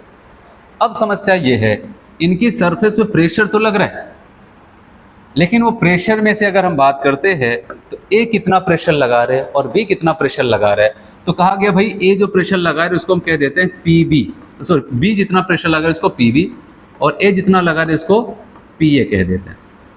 और यहाँ पर अब देखो, जब यहाँ पर प्योर फॉर्म था तो डायरेक्ट हम वेपर प्रेशर कह देते थे, अब यहाँ पर मिक्सचर में होता तो इनके लिए हम क्या बोलते हैं पता है, इनके लिए कहते हैं पार्शियल वेपर प्रेशर। क्या नाम यूज करते हैं, पार्शियल वेपर प्रेशर, ठीक है। जब मिक्सचर की बात आती है तो वहाँ पर पार्शियल टर्म यूज कर देते हैं, ठीक है। ऐसे पार्शियल वेपर प्रेशर ऑफ ए, तो यहाँ पर पी ए और पी बी जो है यहाँ पर नॉट नहीं लगा गया, जब हम नॉट लगा रहे तो हम प्योर फॉर्म को बता रहे हैं, जब केवल पी और पी बी कह रहे हैं मतलब ये मिक्सचर की बात कर रहे हैं। तो अब यहाँ पर पी ए आ जाता है और पी बी, ए के द्वारा जो प्रेशर लग रहा है उसको पी ए बोल दिया, partial pressure of A, B के द्वारा जो प्रेशर लग रहा है उसको कह रहे हैं पार्शियल प्रेशर ऑफ बी। अब राउल्ट्स अपना कॉन्सेप्ट लेकर के आ रहे हैं और यहाँ पर लगाने जा रहे हैं। अब राउल्ट्स अपना कॉन्सेप्ट लेकर के हमें क्या समझाने जा रहे हैं, देखा कह रहे हैं कि अब देखना यहाँ पर जो ए वेपर प्रेशर लगा रहे हैं, जैसे मान लीजिए दोनों लोग मिलकर के 100 वेपर प्रेशर अप्लाई कर रहे हैं इसके ऊपर, ठीक है। अब सवाल है अगर 100 वेपर प्रेशर लग रहा है वहाँ पर, तो अब तो समस्या ये होगी ना, इस लिक्विड से पूछा जाए, कह रहा है भाई मेरे ऊपर 100 प्रेशर लग रहा है, अब कौन कितना लगा रहा है मुझे नहीं पता, ठीक है, बस मुझे इतना महसूस हो रहा है कि मेरे ऊपर इतना दबाव लग रहा है। अब हमारा टारगेट ये है कि उसमें से ए कितना लगा रहा है और बी कितना लगा रहा है, यही है यहाँ पर राउल्ट्स का कॉन्सेप्ट। तो राउल्ट्स ये कह रहे हैं कि ए का अगर पार्शियल वेपर प्रेशर आपको देखना है तो जो उनका कॉन्सेप्ट ऊपर पढ़ के आए, तो कहा गया ए के द्वारा लगने वाला पार्शियल वेपर प्रेशर सॉल्यूशन में ए के ही मोल फ्रैक्शन की क्या हो जाएगा, डायरेक्टली प्रोपोर्शनल। ये कॉन्सेप्ट लेके आए हैं कौन, राउल्ट्स। बताएगा किसी भी मिक्सचर में किसी भी एक कंपोनेंट के द्वारा लगने वाला जो वेपर प्रेशर होगा उसी के ही सोल्यूशन फॉर्म के मोल फ्रैक्शन के क्या हो जाएगा, डायरेक्टली प्रोपोर्शनल होगा। तो पी ए क्या होगा, वो निर्भर करेगा किसके ऊपर, एक्स ए के ऊपर। एक्स ए मतलब कि सोल्यूशन में ए के जितने ज़्यादा से ज़्यादा मोल फ्रैक्शन होंगे उतना ज़्यादा उसका पार्शियल वेपर प्रेशर। ऐसे अगर हम बात करते हैं बी, कहा गया भाई तब बताओ बी का कितना पार्शियल प्रेशर कह रहे हैं, ये क्या करेगा, ये सोल्यूशन फेज के अपने ही मोल फ्रैक्शन की क्या हो जाएगा, डायरेक्टली प्रोपोर्शनल हो जाएगा। आए समझ में। तो अब सवाल आता है ये तो हो गया यहाँ पर, अब डायरेक्टली प्रोपोर्शनल के साइन को हटाना है तो हर किसी को पता है कोई ना कोई कांस्टेंट लाना है। अब कौन सा कांस्टेंट लाना पड़ेगा, बताया गया प्योर फॉर्म का वेपर प्रेशर, क्योंकि वो फिक्स होता है। तो अब बताओगे यहाँ पर क्या हो जाएगा, PA नॉट एक्स। तो ये कांस्टेंट बना दिया किसने, राउल्ट्स ने।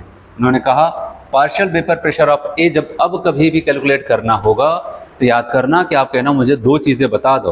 पहला कौन सा, कि ये बता दो कि उसका मोल फ्रैक्शन कितना है, और ये बता दो जब वो प्योर फॉर्म में था तो उसका वेपर प्रेशर कितना है। तो अब इस सोल्यूशन में हम बता सकते हैं कि ए टोटल, जो मैंने आपको अभी एक एग्जांपल दिया, 100 वेपर प्रेशर लग रहा है, उसमें से ए कितना लगाएगा।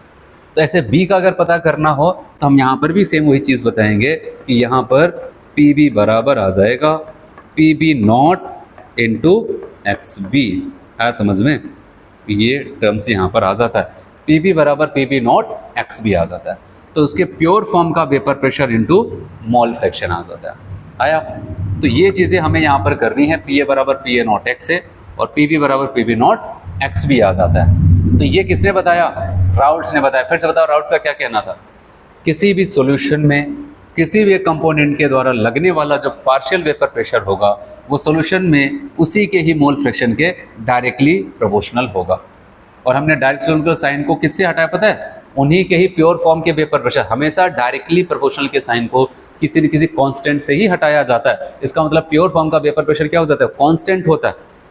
ठीक है, किसी फिक्स टेम्परेचर प्रेशर पे वो आपको दिखता है वो कांस्टेंट, तो उसकी वैल्यू यहाँ पर लाएंगे। आया समझ में, पार्शियल वेपर प्रेशर इन दोनों का क्या हो जाएगा।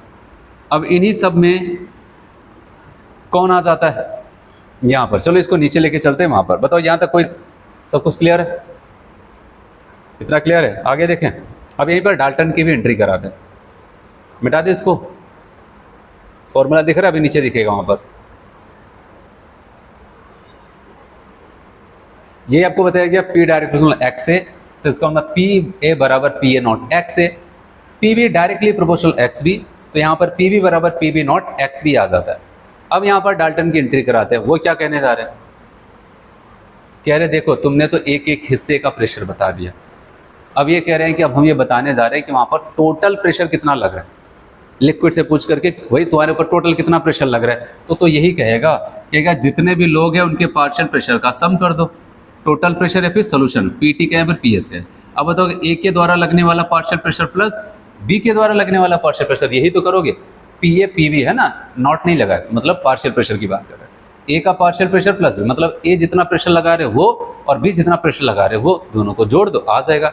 अच्छा कितना कितना प्रेशर लगा रहे हैं, तो PA की जहाँ पर लिखना हो तो क्या लिख सकते हैं, PA नॉट X, और PB की जहाँ पर लिखना हो तो PB नॉट XB। तो आपका फॉर्मूला बन के तैयार हो जाता है, PA नॉट X से प्लस PB नॉट XB बन जाता है। तो आया समझ में। तो अब इस फॉर्मूले को अगर लिखा जाए, PS लिखे या फिर PT लिखे, तो अब बताओगे यहाँ पर PA नॉट X से प्लस PB नॉट XB आ जाता है। तो ये चीज़ें हो जाती है अगर टोटल प्रेशर हमसे पूछा जाए, क्योंकि A इतना लगा रहा है, B इतना लगा रहा है, दोनों को जोड़ दो, टोटल कितना लग रहा है। जैसे मैंने कहा 100 वेपर प्रेशर लग रहा था पूरा लिक्विड के ऊपर, मान लेते कोई 60 लगा रहे थे, कोई 40 लगा रहा था, 60 और 40 जोड़ देंगे क्या आ जाएगा, 100 आ जाएगा। वही चीज़ यहाँ पर। अब यहीं पर थोड़ा सा अगर हम लोग और इसको आगे लेके चले, ठीक है, यहीं पर थोड़ा सा आपसे कैलकुलेशन वगैरह करवा देता है।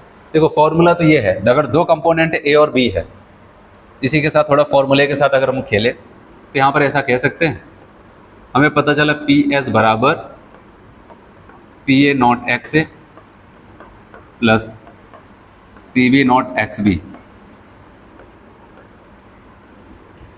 PA not X A plus PB not XB हो जाता है। अच्छा यहाँ पर अगर हमसे पूछा जाए, आपसे कहा जाए चलो ये तो फॉर्मूला वही है, अगर कहा जाए मुझे XB को इस फॉर्मूले में नहीं देखना है, कुछ भी हो जाए मुझे XB नहीं चाहिए इस फॉर्मूले में, कोई बात नहीं। आपको पता है XA प्लस XB का सम क्या, मोल फ्रैक्शन का सम क्या हो जाता है 1। तो अगर XB की वैल्यू अगर आपको पता करनी है तो आप क्या करोगे, आप बताओगे 1 माइनस XA को घटा दो, XB की वैल्यू आ जाएगी। तो कहने का मतलब जहाँ पर XB अगर हम चाहें तो 1 माइनस XA लिख सकते हैं, चलो लिख दो। आप बताओगे यहाँ पर PS बराबर PA नॉट XA, फिर उसके बाद प्लस क्या हो जाएगा यहाँ पर, आप बताओगे PB नॉट, अब XB की जहाँ पर मैं क्या रख देता हूँ, ये 1 माइनस XA, ठीक है ये। तो अब अगर हम बात करते हैं PS बराबर PA नॉट XA प्लस यहाँ पर क्या हो जाएगा, आप बताओगे PB नॉट माइनस, ये अंदर मल्टीप्लाई होगा ना, इसे 1 से किया थी, फिर माइनस XA, तो आप बताओगे PB नॉट XA। ऐसा समझ में, तो आप इतने भी रोक सकते हो। और अगर आपका बने यहाँ पर भी एक्स है, यहाँ पर भी एक्स है, इनको एक साइड कर लेते। तो अब इसको लिख सकते हो आप ऐसे यहाँ पर, ठीक है, ऐसे आप लिख सकते हो यहाँ पर पी एस बराबर पी बी को पहले लिख दो प्लस के साथ है ना, पी बी नॉट, फिर प्लस इनको लिखा P A naught X A, फिर minus P B naught X. ऐसा समझ में। तो अब हम क्या करते हैं, यहाँ पर आप देखेंगे यहाँ पर पी बी नॉट प्लस यहाँ पर एक्स ए का टर्म है, हम काम करते हैं एक्स ए को कर लेते हैं कॉमन। अब यहाँ पर क्या बचेगा, आप बताओ कि P A naught minus P B naught, ये हो जाता है। ऐसा कुछ यहाँ पर हो जाता है। तो फॉर्मूले को कहीं पर भी आप चेंज कर सकते हो, क्योंकि आपके पास एक टूल्स है जिसका नाम है x A plus x B बराबर 1। अगर इस फॉर्मूले में एक्स ए नहीं देखना है, एक्स बी देखना है, तो आप एक काम ये कर दो, एक्स ए बराबर 1 माइनस एक्स बी। अगर आपको एक्स बी नहीं देखना है तो एक्स बी बराबर 1 माइनस एक्स, उसकी वैल्यू को रख करके वहाँ पर कैसे भी एडजस्टमेंट कर सकते हैं। एक बार नीट में पूछा गया क्वेश्चन था, तो वहाँ पर वो इस लेवल पे जाकर के केवल फॉर्मूला लिखे थे और पूछा गया था बाइनरी सोल्यूशन है, ए है बी है, इसके द्वारा पार्शियल वेपर प्रेशर इतना है, इसके द्वारा इतना है, तो बताओ उनके लिए कौन सा फॉर्मूला वहाँ पर फिट बैठेगा। तो फॉर्मूला ही केवल दिया था, न्यूमेरिकल्स भी नहीं पूछा था, केवल फॉर्मूला पूछा गया था, कौन सा फॉर्मूला फिट बैठेगा, तो वहाँ पर ये था। समझ में। चलो, तो हम लोग क्या पढ़ रहे थे, राउल्ट्स लॉ। राउल्ट्स हमें क्या सिखा रहे थे, कह रहे थे कि इसमें दो केस, पहला केस मैंने बताया, अगर दोनों लिक्विड वोलेटाइल है और एक कंटेनर में डाल करके दोनों लिक्विड को हमने एक सोल्यूशन बना दिया। अब उसमें से ए कितना वेपर प्रेशर लगेगा, बी कितना प्रेशर। तो उन्होंने अपनी एक लाइन सुना दी, कही कि देखो नियम ये कहता है उनके हिसाब से, किसी भी लिक्विड के द्वारा जो उसका वेपर प्रेशर सोल्यूशन में लगेगा वो उसी के ही सोल्यूशन फॉर्म के मोल फ्रैक्शन के डायरेक्टली प्रोपोर्शनल होगा। तो डायरेक्टली उनके साइन को हटाने के लिए उन्हीं का ही प्योर फॉर्म का वेपर प्रेशर की एंट्री कराएगी। फिर उसके बाद हमने क्या किया, सभी कंपोनेंट का वेपर प्रेशर क्या होगा, पार्शियल वेपर प्रेशर को कैलकुलेट कर लिया। फिर डाल्टन की एंट्री हुई, उन्होंने कहा सभी के पार्शियल प्रेशर को जोड़ लो तो आपको टोटल प्रेशर मिल जाएगा। फिर टोटल प्रेशर की बात आई तो ये सारी चीज़ें वहाँ पर बनाते गए, तो फॉर्मूला यहाँ से स्टार्ट हुआ, यहाँ से यहाँ तक पहुँच गया। ठीक है, वो तो कन्वर्जन आप कर सकते हो, मेन तो ये फॉर्मूला। न्यूमेरिकल्स वगैरह पूछता है, आप यहाँ पर चाहे यहाँ पर, जैसा भी आपको वहाँ पर लगाना है, जैसी कंडीशन होगी आप वहाँ पर लगा सकते हो। ठीक है, अब आपको मैं दूसरा केस बताने जा रहा हूँ, लेकिन उससे पहले एक बात यहाँ पर देख लेते हैं, जो कि मैंने आपको पहले पेज पे भी पढ़ाया था यहाँ पर फर्स्ट लेक्चर में, अब यहाँ पर भी बताने जा रहा हूँ। यहाँ पर बताने का मतलब मेरा ये है कि मान लेते हैं कि मोल फ्रैक्शन ऑफ वेपर स्टेट, काफ़ी गैसेस है, कई गैसेस हैं, उनका मोल फ्रैक्शन अगर हमसे सब निकालना हो तो हम क्या करेंगे, एक कॉन्सेप्ट चलता है यहाँ पर, चलता है पार्शियल वेपर प्रेशर बराबर mole fraction into total pressure. और ये याद रखना, ये कॉन्सेप्ट एग्जाम फिर मदद करेगी आपकी।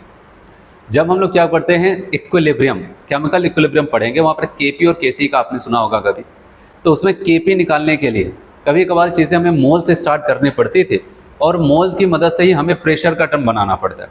तो वहाँ पर ये कॉन्सेप्ट हमारा मदद करेगा, पार्शियल वेपर प्रेशर बराबर mole fraction into total pressure, तो ये कॉन्सेप्ट चलता है। तो अब अगर हम चाहें तो यहाँ पर मोल फ्रैक्शन बराबर अगर देखें, बताओ क्या आ जाएगा, मोल फ्रैक्शन, ये वेपर फॉर्म की बात हो रही है, जब गैसेज होंगे वहाँ पर वेपर्स होगा तब। तो मोल फ्रैक्शन बराबर अगर देखा जाए ये वेपर फेज के हिसाब से, आप बताओगे partial pressure upon total pressure, PP ऐसे मैं लिख देता हूँ, पार्शियल प्रेशर अपॉन पीटी लिख देता हूँ, तो ये फॉर्मूला बन जाता है। वही आपको बताया गया कि अगर दो कंपोनेंट ए और बी हैं, अगर पूछा जाए भाई बताओ जो वेपर में दोनों लोग पहुँचे, आप बताओगे हाँ, कहोगे ये बताओ कि वहाँ पर वेपर फॉर्म में ए का कितना मोल फ्रैक्शन होगा। और जो मैंने आपको बताया mole upon total mole, liquid form की बात करता है, सोल्यूशन फॉर्म इसके लिए टर्म यूज करता है। और वेपर फेज की अगर बात करते हैं तो वहाँ पर हम वाई ए ऐसे दिखाते हैं। और इसको बताने के लिए बताया गया ए का पार्शियल वेपर प्रेशर, मतलब अगर ए का मोल फ्रैक्शन निकालना ना वेपर फेज का, तो उसके द्वारा लगने वाला, मतलब ए के द्वारा लगने वाला प्रेशर अपॉन टोटल प्रेशर कर देना। तो अब ए को लिखने का तरीका तो राउल्ट्स ने बताया, भाई इसको चाहो तो पी ए नॉट एक्स से लिख सकते हो और पी टी को पी ए नॉट एक्स से plus P B naught X भी लिख सकते हो। ऐसे अगर वाई पूछा जाए, वाई भी मतलब कि वेपर फेज का बी का मोल फ्रैक्शन क्या होगा, तो आप बताओगे सिंपल सा, जिसका मोल फ्रैक्शन पूछा जाए उसका प्रेशर अपॉन टोटल प्रेशर, तो बी के द्वारा लगने वाला प्रेशर अपॉन टोटल प्रेशर, और बी के द्वारा जो कितना प्रेशर लगेगा उसको राउल्ट्स ने समझाया P B naught X B, और टोटल प्रेशर तो आप यहाँ पर ये लिख ही सकते थे। तो आप इतना कन्वर्जन वहाँ पर कर सकते हो। आए समझ में। कल को ऐसे बोला जाए, ये बताओ अगर हम वेपर फेज के मोल फ्रैक्शन का रेशियो ले ले वाई अपॉन वाई बी, जिसमें कि एम्स वगैरह में क्वेश्चंस पूछे गए, तो आप बताओ इनका क्या करोगे यहाँ पर, P A upon P T, इनके लिए भी क्या पी बी अपान पी टी। और आपको होता है पी टी से पी टी कैंसिल हो जाएगा, तो यहाँ पर क्या बचेगा पी ए, और यहाँ पर क्या बचेगा पी बी।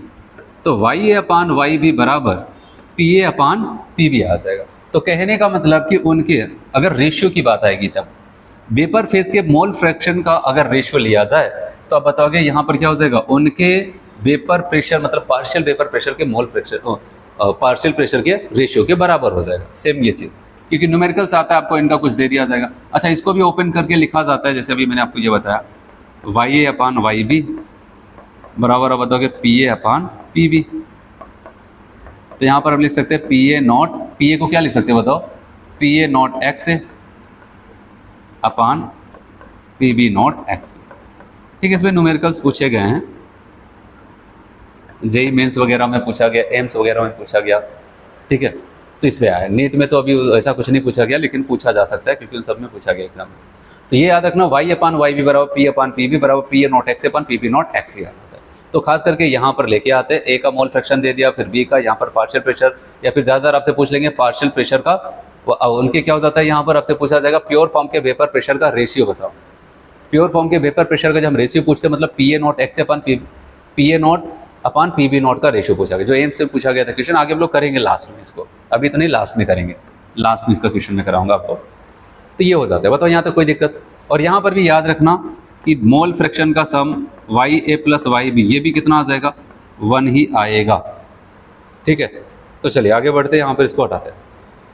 ये प्योर फॉर्म का वेपर प्रेशर और यहाँ पर भी दोनों का सम 1 आएगा। चलो यहाँ पर कुछ क्वेश्चन हैं अच्छे अच्छे, खास करके सारे क्वेश्चन इंजीनियरिंग के क्वेश्चंस मैंने रखे हैं यहाँ पर, तो इसको देखते हैं क्या होगा।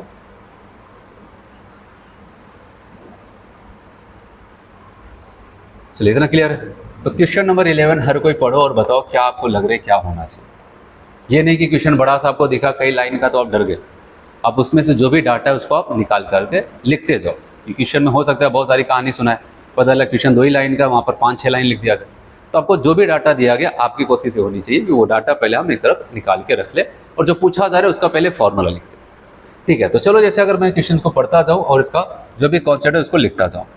तो बताओ, कह रहे on mixing heptane and octane, कह रहे हैं कि हेप्टेन और ऑक्टेन को जब मिक्स किया जाएगा एक आइडियल सोल्यूशन है at 373 kelvin, vapour pressure of the 2 liquid components heptane और ऑक्टेन। अब यहाँ से आपको ध्यान देना, यहाँ पर 2 लोग हैं, एक है हेप्टेन और दूसरा कौन है ऑक्टेन। हेप्टेन है और कौन है ऑक्टेन। हेप्टेन का वेपर प्रेशर 105 किलो पास्कल है और जबकि यहाँ पर ऑक्टेन का 45 है। अगर मैं यहाँ पर आपको ऐसा लिख दूँ, यहाँ पर हेप्टेन ये प्योर फॉर्म का वेपर प्रेशर है, इनका बता रहे हैं 105 है, और ऑक्टेन को ओ लिख रहा हूँ यहाँ पर ऐसे, इनका दिया गया 45। चलो एक डाटा निकाल लिया, किलो पास्कल के साथ दोनों है।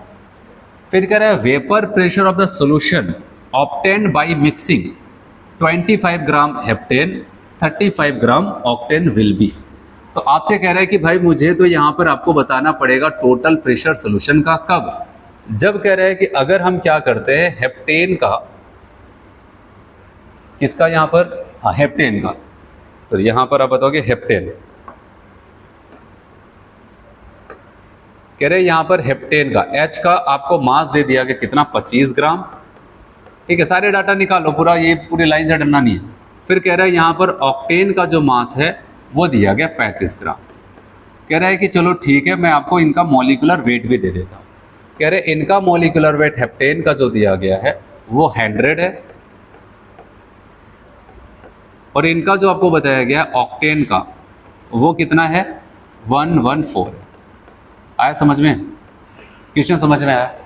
तो कह रहा है कि हेप्टेन और ऑक्टेन मिलकर के एक आइडियल सोल्यूशन बना रहे हैं। हेप्टेन का प्योर फॉर्म का वेपर प्रेशर 105 किलो पास्कल है, जबकि ऑक्टेन का 45 किलो पास्कल है। तो कह रहा है टोटल प्रेशर मुझे सोल्यूशन का बताओ जब 25 ग्राम हेप्टेन और 35 ग्राम ऑक्टेन को मिलाकर के सोल्यूशन बनाया गया है, और जिसमें हेप्टेन का मॉलिक्यूलर वेट यहाँ पर 100 है और ऑक्टेन का 114 है। तो अब सवाल आता है कि बताओ हमें क्या क्या जरूरत पड़ेगी और क्या क्या करना पड़ेगा। ठीक है, तो सबसे पहली बात मैंने आपको हमेशा देखा क्या पूछा जा रहा है, पूछा जा रहा है पीएच। तो बताओ पीएच का फॉर्मूला अगर आप लिखेंगे, 2 कंपोनेंट है, आप बताओगे पीएच नॉट एक्सएच, ये तो करोगे, प्लस पीओ नॉट एक्सओ। भाई यही फॉर्मूला तो लगाना पड़ेगा, 2 कंपोनेंट है। तो टोटल प्रेशर का जहाँ पर ए और बी लिखते थे यहाँ पर एच और ओ लिख दिया मैंने। अब पता हो गया, ये भी पता है, ये भी पता है, एच मोल फ्रैक्शन एच का और ओ का नहीं पता है। तो मोल फ्रैक्शन को कैसे निकालोगे? आपको मोल फ्रैक्शन के लिए मोल चाहिए, तो आप सबसे पहले मोल ऑफ हेप्टेन निकालो। मोल ऑफ हेप्टेन कैसे निकालोगे? उसका मास अपॉन मॉलिक्यूलर वेट, है कि नहीं? क्योंकि मास दिया है तो मॉलिक्यूलर वेट 100 से किया तो आ जाएगा 0.25। अच्छा, ऑक्टेन की बात करते हैं, मोल ऑफ ऑक्टेन। तो आप बताओगे मोल दिया है कितना, सॉरी मास दिया कितना 35 और यहाँ पर 114। अब इसको सॉल्व करोगे 0.30 आ जाता है। मतलब दोनों के मोल हमने निकाल लिए। अब मोल फ्रैक्शन निकालो। अब जब मोल फ्रैक्शन यहाँ पर H का निकालेंगे, हेप्टेन का, आप करेंगे क्या बताओ? अब इतना सबको पता होना चाहिए, इसके मोल किसके? हेप्टेन के अपान टोटल मोल। टोटल मोल मतलब यहाँ पर 25.25 प्लस 0.30, ठीक है। अब आप जब इसको सॉल्व करेंगे आपको यहाँ पर मिलेगा 25 बटे यहाँ पर 55। अब इसको सॉल्व करते हैं लगभग आपको 0.45 आ जाता है। अगर 0.45 है कौन? हेप्टेन का, तो ऑक्टेन का कितना आ जाएगा बताओ? 1 माइनस 0.45, तो आप बताओ ये 0.55, क्योंकि दोनों का सम कितना हो जाता है ये। अब इस फॉर्मूले में रखने लायक जितनी भी चीज़ थी वो सारी चीज़ें मैंने निकाल के रख दी। यहाँ पर सब कुछ कैलकुलेट कर लिया है, उनके मोल आ गए, क्योंकि मैटर फंसा था मोल फ्रैक्शन पे। तो मैंने क्या किया, मास और मॉलिक्यूलर वेट की मदद से उनके मोल कैलकुलेट कर दिए, और मोल की मदद से हमने क्या किया, उनके मोल फ्रैक्शंस निकाल लिए। अब फॉर्मूले में रख करके केवल सॉल्व करना है। चलिए अब यहाँ पर मैं रखता हूँ पी एस बराबर, अब डायरेक्ट रखता हूँ वैल्यू, पी एच की वैल्यू कितनी? 105 और मोल फ्रैक्शन इसका कितना है बताओ? 0.45 प्लस, अब बात करते हैं यहाँ पर कहाँ गया, ऑक्टेन का कितना है? 45, मोल फ्रैक्शन कितना है? 0.55, ठीक है। बस अब आपको क्या करना है, यहाँ पर आप इसको यहाँ पर मल्टीप्लाई करके ऐड करना है। इसकी जो वैल्यू आती है मैं यहाँ पर लिख रहा हूँ 72 आ जाता है। बस तरीके पे फोकस करना, क्या क्या करना था। आपसे टोटल प्रेशर पूछ रहा था, टोटल प्रेशर का फॉर्मूला लिख डाला तुरंत के तुरंत। उसके बाद देखा क्या चीज़ें चाहिए। अब बताओगे प्योर फॉर्म का वेपर प्रेशर पता था, मोल फ्रैक्शन फंस रहा था, और मोल फ्रैक्शन बिना मोल के आएगा नहीं। तो मोल के लिए उन्होंने हिंट दिया क्या? मास और मॉलिक्यूलर वेट। तो हम क्या करते हैं, उनका रेशियो लेते हैं, तो हमें वहाँ पर उनका मोल्स आ जाता है, और मोल्स की मदद से हम क्या निकाल लेते हैं वहाँ पर, ठीक है। अब बताओगे मोल फ्रैक्शन, मोल फ्रैक्शन आ गया तो वैल्यू करा करके बस कैलकुलेट करना था। चलो अगर इतना हो गया तो अगला क्वेश्चन देखें हम लोग। नोट करो इसको। चलिए इसको मिटाए, ठीक है। तो आप यहाँ पर वीडियो को पॉज करके वहाँ पर आप उसको नोट कर सकते हैं, अगर आपको लगता है जल्दी मिटा दिया जा रहा है ऐसा कुछ। तो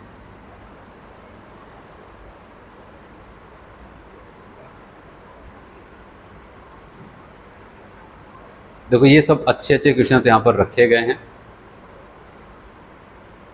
क्योंकि नीट में इस पर बहुत ज़्यादा कैलकुलेटिव नहीं आया है इस फॉर्मूले पे, लेकिन जेई मेंस वगैरह के अच्छे क्वेश्चंस मुझे लगे, तो वही क्वेश्चंस मैं आपको यहाँ पर करा रहा हूँ, ठीक है।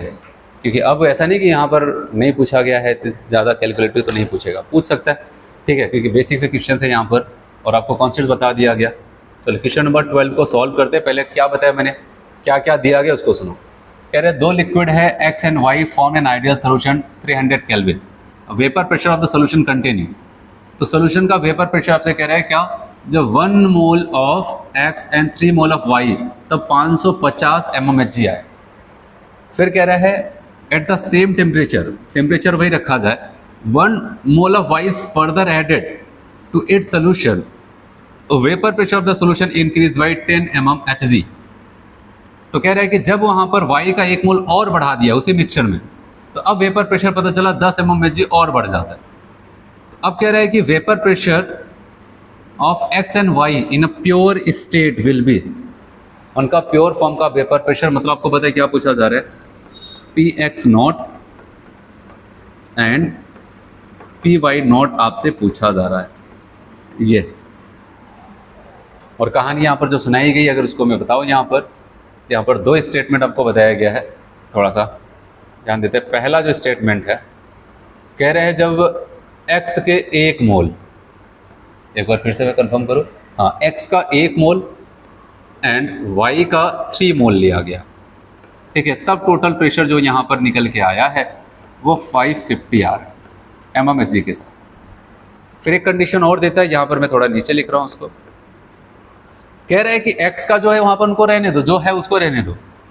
मतलब कि यहाँ पर x का पहले एक था तो अब भी एक ही है, लेकिन कह रहे हैं कि y का आप ध्यान देना, y के जो मोल आपको 3 थे और उसमें मैंने एक और बढ़ा दिया, तो बताओ कितने हो जाएंगे 4, क्योंकि ये कह रहा है ना कि if 1 mole of y is further added, मतलब उसी में एक और मोल ऐड कर दिया।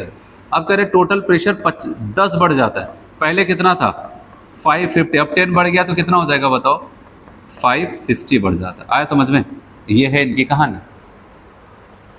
अब हमें पता है टोटल प्रेशर का जो फॉर्मूला होता है उसी की मदद से हमें आगे बढ़ना है। टोटल प्रेशर बराबर आप लिखोगे P X not x x, भाई एक्स और वाई है तो ए और बी की जहाँ पर एक्स वाई लिख देते हैं, P Y naught X Y, ये होता है टोटल प्रेशर का फॉर्मूला। और टोटल प्रेशर के फॉर्मूले में हमें पी एक्स नॉट और पी वाई नॉट पता करना है, तो सवाल है तो इसको पता तो करे, टोटल प्रेशर दिया है लेकिन अभी हमें मोल फ्रैक्शन नहीं पता है ना। अब तो कोई दिक्कत नहीं, हमें मोल तो पता है, तो मोल फ्रैक्शन निकालो एक्स का।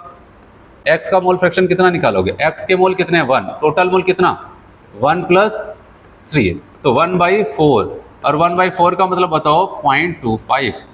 अच्छा अगर x के मोल इतने आए हैं तो बताओ y के मोल फ्रैक्शन, अब इतना तो आपको पता ही चल गया होगा कितना आएगा, एक में से घटा तो 0.75, x और y के मोल फ्रैक्शन आ चुके हैं। अब यहाँ पर भी देखते हैं, क्योंकि अब चीज़ें बदल गई ना, एक मोल और y का ऐड कर दिया, मोल फ्रैक्शन बदल जाएगा। अब यहाँ पर मोल फ्रैक्शन अगर x का निकालेंगे 1/1 प्लस ये क्या हो जाएगा 4, ये तो होगा इसके मोल अपान टोटल के मोल, ये हो जाता है वहाँ पर, तो यहाँ पर 1 + 4, तो अब आप बताओगे 1 बाई क्या आ जाता है 5, इसको सॉल्व करेंगे तो 0.20 आ जाएगा ना। अच्छा बताओ अगर ये x के हैं तो y के कितने आ जाएंगे, y का बताओगे 0.80। सेटअप बन चुका है। देखो दो चीज़ें अननोन है, दो इक्वेशन बनाना पड़ेगा, साथ ही साथ जिनके कैलकुलेशन वीक है वो ध्यान से देखते रहे कि हम क्या कर रहे हैं वहाँ पर। चलिए अब अगर हम बात करते हैं यहाँ पर, अब मैं टोटल प्रेशर का ये फॉर्मूला लिखने जा रहा हूँ यहाँ पर, डायरेक्ट वैल्यू पी एस की वैल्यू कितनी बताओ 550, 550 लिख दिया, इक्वल पी एक्स नॉट, अच्छा बताओ एक्स की वैल्यू कितनी आई है यहाँ पर 0.25, प्लस ध्यान देना पी वाई नॉट कैलकुलेट करना है, इनटू अब आप बताओगे एक्स वाई की वैल्यू कितनी आ जाएगी 0.75, ये लिख दिया। अब इनके पास आते हैं, इनका फॉर्मूला पी एस का लिखते हैं, मैं डायरेक्ट वहाँ से लिख रहा हूँ, आप यहाँ पर बताना। अब टोटल प्रेशर क्या हो जाएगा 560 बराबर P A not, sorry P X not, लेकिन एक्स का यहाँ पर क्या आ जाएगा मोल फ्रैक्शन, आप बताओगे 0.20 प्लस आप बताओगे पी वाई नॉट जो निकालना है इनटू, और क्या हो जाएगा मोल फ्रैक्शन 0.80 आ जाता है। दो चीज़ें अननोन, ये पहला इक्वेशन और ये दूसरा इक्वेशन। अब आपको क्या करना है, केमिस्ट्री खत्म, अब इन्हीं को सॉल्व करके पी एक्स नॉट और पी वाई नॉट की वैल्यू निकालनी। और आपको पता है जब हम इन दोनों को आपस में कैलकुलेट करते हैं तो हम चाहते हैं एक दूसरे को घटा दें वहाँ पर, जिससे कोई एक टर्म जो दोनों अननोन चीज़ उसमें से कोई एक अननोन चीज़ कैंसिल हो जाए और कोई दूसरी बची रहे उसकी वैल्यू को कैलकुलेट कर ले, फिर उसकी वैल्यू जो आई है फिर किसी एक फॉर्मूले में रख करके दूसरे को भी कैलकुलेट कर ले। तो चलो देखते हैं क्या ये कैंसिल हो सकता है। बताओ यहाँ पर कैंसिल होने के लिए यहाँ पर ये 0.20 पी एक्स नॉट है और 0.80 पी वाई नॉट है, यहाँ पर 0.25 है 0.75 है, हिसाब बराबर नहीं है। हमें कुछ ऐसा करना है कि हिसाब बराबर हो जाए, और हिसाब बराबर करने के लिए हमें किसी सुटेबल नंबर से मल्टीप्लाई करना पड़ेगा, 25 चौका 100 और 20 पंचे 100। तो हम चाहते हैं ये भी 100 हो जाए, मतलब 1 हो जाए, ये भी 1 हो जाए, जिससे कि दोनों की वैल्यू सेम हो जाए, पी एक्स नॉट कैंसिल हो जाए। तो अब मैं यहाँ पर 4 से मल्टीप्लाई करूँगा, पूरे इक्वेशन में 4 से मल्टीप्लाई करना पड़ेगा, ऐसा नहीं किसी एक में जाए, मल्टीप्लाई कर दिया। अब जब 4 से यहाँ पर करते हैं 0, 5 चौक 20 हो जाएगा, 5 चौक 20, 2 22, ठीक है। यहाँ पर अब यहाँ पर आते ये देखो 25 गुणे 4 करेंगे 100 और 2 अंक के बाद दशमलव लगाएंगे तो कितना आ जाएगा, केवल यहाँ पर पी एक्स नॉट बचेगा प्लस, ठीक है 0.75 इंटू 2 करते हैं 3 हो जाएगा, यहाँ पर नहीं 1.5 हो जाएगा, 1.5 फिर यहाँ पर 3 हो जाएगा। तो अब बताओ इंटू 4 करते हैं, यहाँ पर ये 3 निकल के आएगा, तो 3 पी वाई नॉट। अब इसको बोलना हो तो चलो एक इक्वेशन और बोल देते हैं, जब इक्वेशन चल रहा है तो तीसरा बोल देते हैं। इनको भी उसके हिसाब से तैयार करना पड़ेगा। इनको हम 5 से मल्टीप्लाई करते हैं, 5 से। तो यहाँ पर 0, 6 पंचे 30, 25, 3 28 ना। तो यहाँ पर आ जाएगा ये px0 बचेगा प्लस 8 पंच 40, मतलब 4py0 आया इक्वेशन नंबर 4। आया समझ में? ये सब हो जाता है वहाँ पर। अब मैं आपको यहाँ पर बता रहा हूँ कि हमें करना क्या है। अब इसमें से किसी एक को हम क्या करते हैं, घटा देते हैं। तो चलिए, अगर मैं यहाँ पर कुछ ऐसा कह दूँ कि अब हम लोग क्या करते हैं, थर्ड वाला जो इक्वेशन है, ठीक है, थर्ड वाले इक्वेशन से हम यहाँ पर फोर्थ वाले से, याद रखना, फोर्थ वाले से हम क्या करते हैं, थर्ड वाले को घटा देते हैं, ऐसा कुछ कर देते हैं। तो अब अगर हम पहले फोर्थ वाले को लिखते हैं, फोर्थ वाला कितना है आप बताओगे, 2800। उसके बाद कितना आ जाता है आप बताओगे, यहाँ पर px0 फिर प्लस है 4y0 ना, 4py0। अब इसमें से घटा रहे किसको, थर्ड वाले। थर्ड वाला कहाँ गया, ये 2200 बराबर आप बताओगे px0 प्लस 3py0। और जब इसको हम घटाते हैं तो जहाँ पर प्लस है वहाँ पर माइनस आ जाएगा। px0 py0 प्लस माइनस जाते हैं, कैंसिल हो जाएगा। यहाँ पर क्या बचेगा, 4py0 में से क्या करते हैं, 3py0 ऐड कर जाएंगे। और यहाँ पर कितना आ जाएगा बताओ, अब बताओ कि ये आ जाएगा यहाँ पर 2800 में से 2200 गया तो कितना, 600। तो अब बताओगे यहाँ पर 600 आ जाता है। और इधर क्या बचेगा, py0। तो py0 की वैल्यू कितनी आ जाती है, 600। तो अब हमसे पूछा गया यहाँ पर 600 इसकी वैल्यू आ गई, तो किसी एक इक्वेशन आप रख करके इसको सॉल्व कर सकते हो। जैसे अब वहाँ पर वो हो गया, तो अब यहाँ पर आते हैं, ठीक है, जगह कम है तो मैं यहाँ पर आपको सॉल्व करके बता रहा हूँ, ठीक है। py0 इक्वल टू 600, ठीक है, पुट इन इक्वेशन, किसी इक्वेशन में रख दो, चलो 4 में रख देते हैं, यहीं पर करीब में। तो अब बताओ यहाँ पर क्या होगा, 2800 बराबर px0 प्लस 4 इंटू, बताओ py0 ही तो आया 600। अब बताओगे 6 चौक 24 हो जाता है, तो px0 बराबर, अब बताओगे 2800 में से क्या कर रहे हैं, 2400 को घटा देंगे तो यहाँ पर कितना आ जाएगा, 400 आ जाता है। ये रहा आपका पहला आंसर, 600 py0 का और इसका 400। आपको क्रमशः बताना है, ऐसा नहीं कि यहाँ पर 400 600 कोई मिल गया। अब बताओगे पहले 400 फिर 600, तो अब बताओगे थर्ड वाला यहाँ पर सही हो जाएगा। आया समझ में? तो इस क्वेश्चन में आपको बहुत सारी चीज़ें बताएगी। कहा गया कि पहले इसका 1 मोल, इसका 3 मोल, तब 550 वेपर प्रेशर आया टोटल का। फिर 1 मोल वाई को और ऐड कर दिया, तो अब वेपर प्रेशर 560 हो जाता है, मतलब 10 बढ़ जाता है, 560 हो जाता है। तो कह रहे थे px0 और py0 की वैल्यू क्या होगी उसके प्योर फॉर्म का वेपर प्रेशर। तो हमने क्या किया कि दिए गए इन्फॉर्मेशन से पहले पहली कंडीशन का मोल फ्रैक्शन निकाल लिया, फिर दूसरी कंडीशन का मोल फ्रैक्शन निकाल लिया, फिर टोटल प्रेशर का फॉर्मूला लगाया और वहां पर वैल्यू को रख करके 2 इक्वेशंस बनाया और 2 इक्वेशन को ऐसे एडजस्ट किया, सुटेबल नंबर से मल्टीप्लाई किया, उसमें 4 से, इसमें 5 से। फिर हम क्या करते हैं, यहाँ पर जो मैंने फोर्थ और थर्ड माना है, फोर्थ में से थर्ड को घटाया, तो आपका यहाँ पर py0 की वैल्यू आ जाती है। फिर py0 की वैल्यू को हमने किसी एक इक्वेशन में रख करके px0 की वैल्यू को कैलकुलेट कर लिया। तो ये था, यहाँ पर हो गया, मिटाएं इसको। चलिए आगे बढ़ते हैं।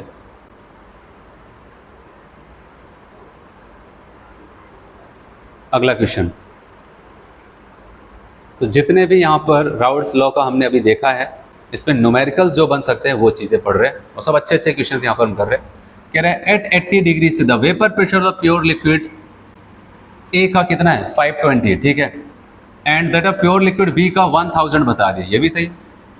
तो पूछना क्या चाहता है, if the mixture of solution A and B boils, कह रहे 80 डिग्री से वो बॉइल भी कर जाता है, अच्छा, and 1 atm pressure, the amount of A in the liquid mixture is, amount आपसे पूछा जा रहा है, इसका अमाउंट के लिए तो बहुत सारे अमाउंट्स हो सकते हैं, मोल है, मास है, क्या।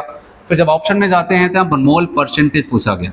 तो मोल परसेंटेज क्या बताया था आपको याद है, पहले लेक्चर में बताया था, जब मोल फ्रैक्शन को 100 से मल्टीप्लाई कर देते हैं तो मोल परसेंटेज बन जाता है। इसका मतलब ए का मोल परसेंटेज बताना है, मतलब ए का हमें क्या निकालना है, मोल फ्रैक्शन निकालना है, ठीक है। तो चलिए यहाँ पर देखते हैं।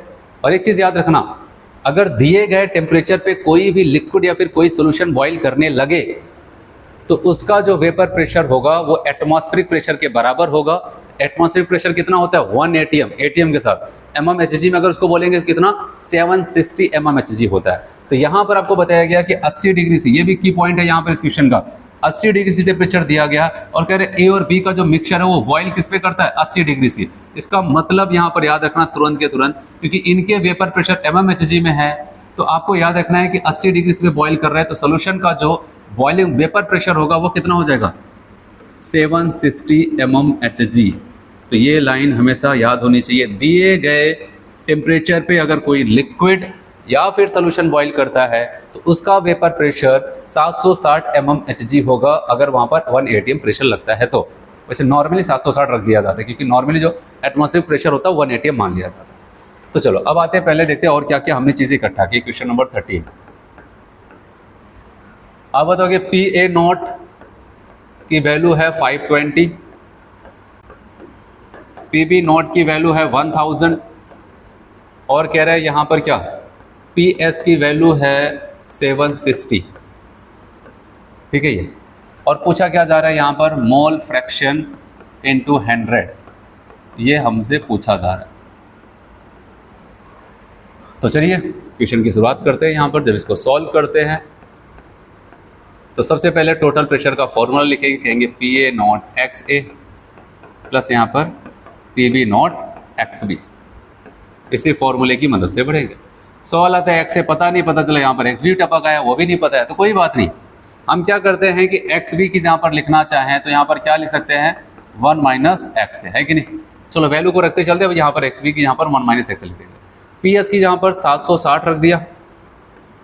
PA0 की बात करते हैं, PA0 कहाँ पर गया, ये 520 और इनटू XA, चलिए कोई बात नहीं, फिर बरा प्लस PB0 की वैल्यू कितनी 1000 और याद रहे यहाँ पर XB की जहाँ पर मैं लिख रहा हूँ 1 माइनस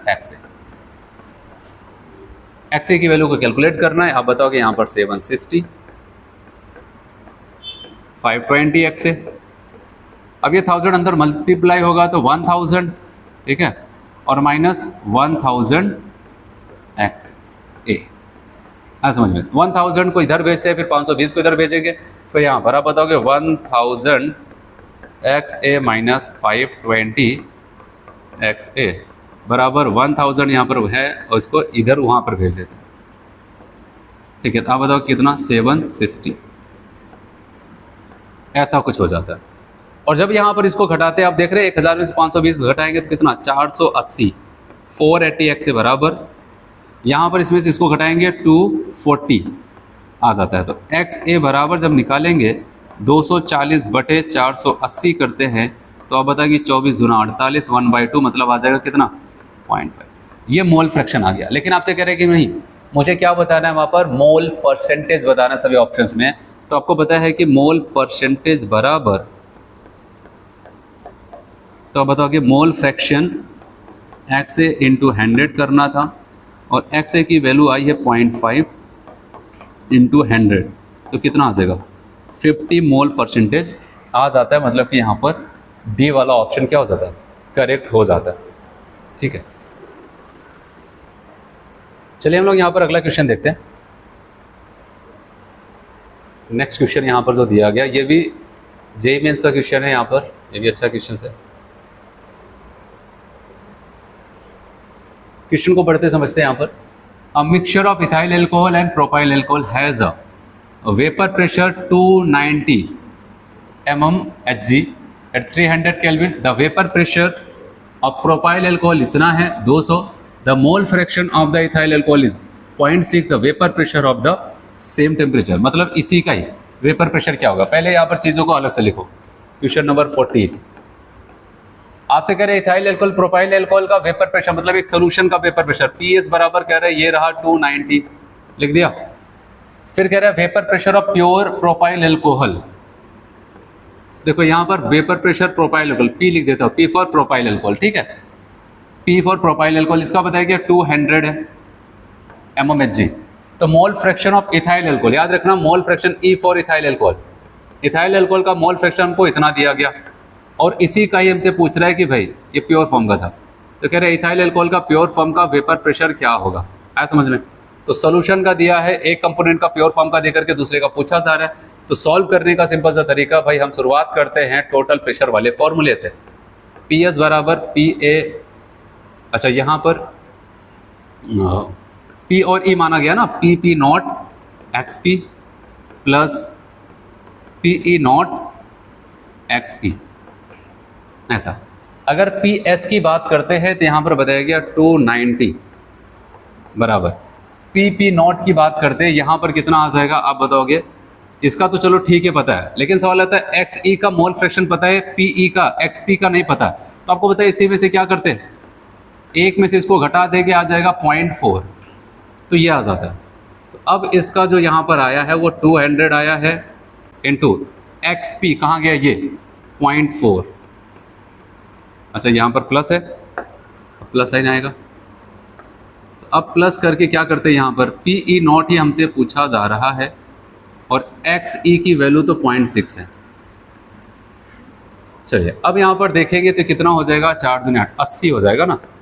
290 बराबर 80 प्लस 0.6 पी ई नॉट, तो ये 80 वहाँ पर घट जाएगा, तो बताओगे 0.6 पी ई नॉट बराबर 290 माइनस 80, बताओ कितना आ जाएगा, 210 बचेगा। 0.6 पी ई नॉट बराबर 210 और पी ई नॉट बराबर 210 अपान 0.6, ठीक है।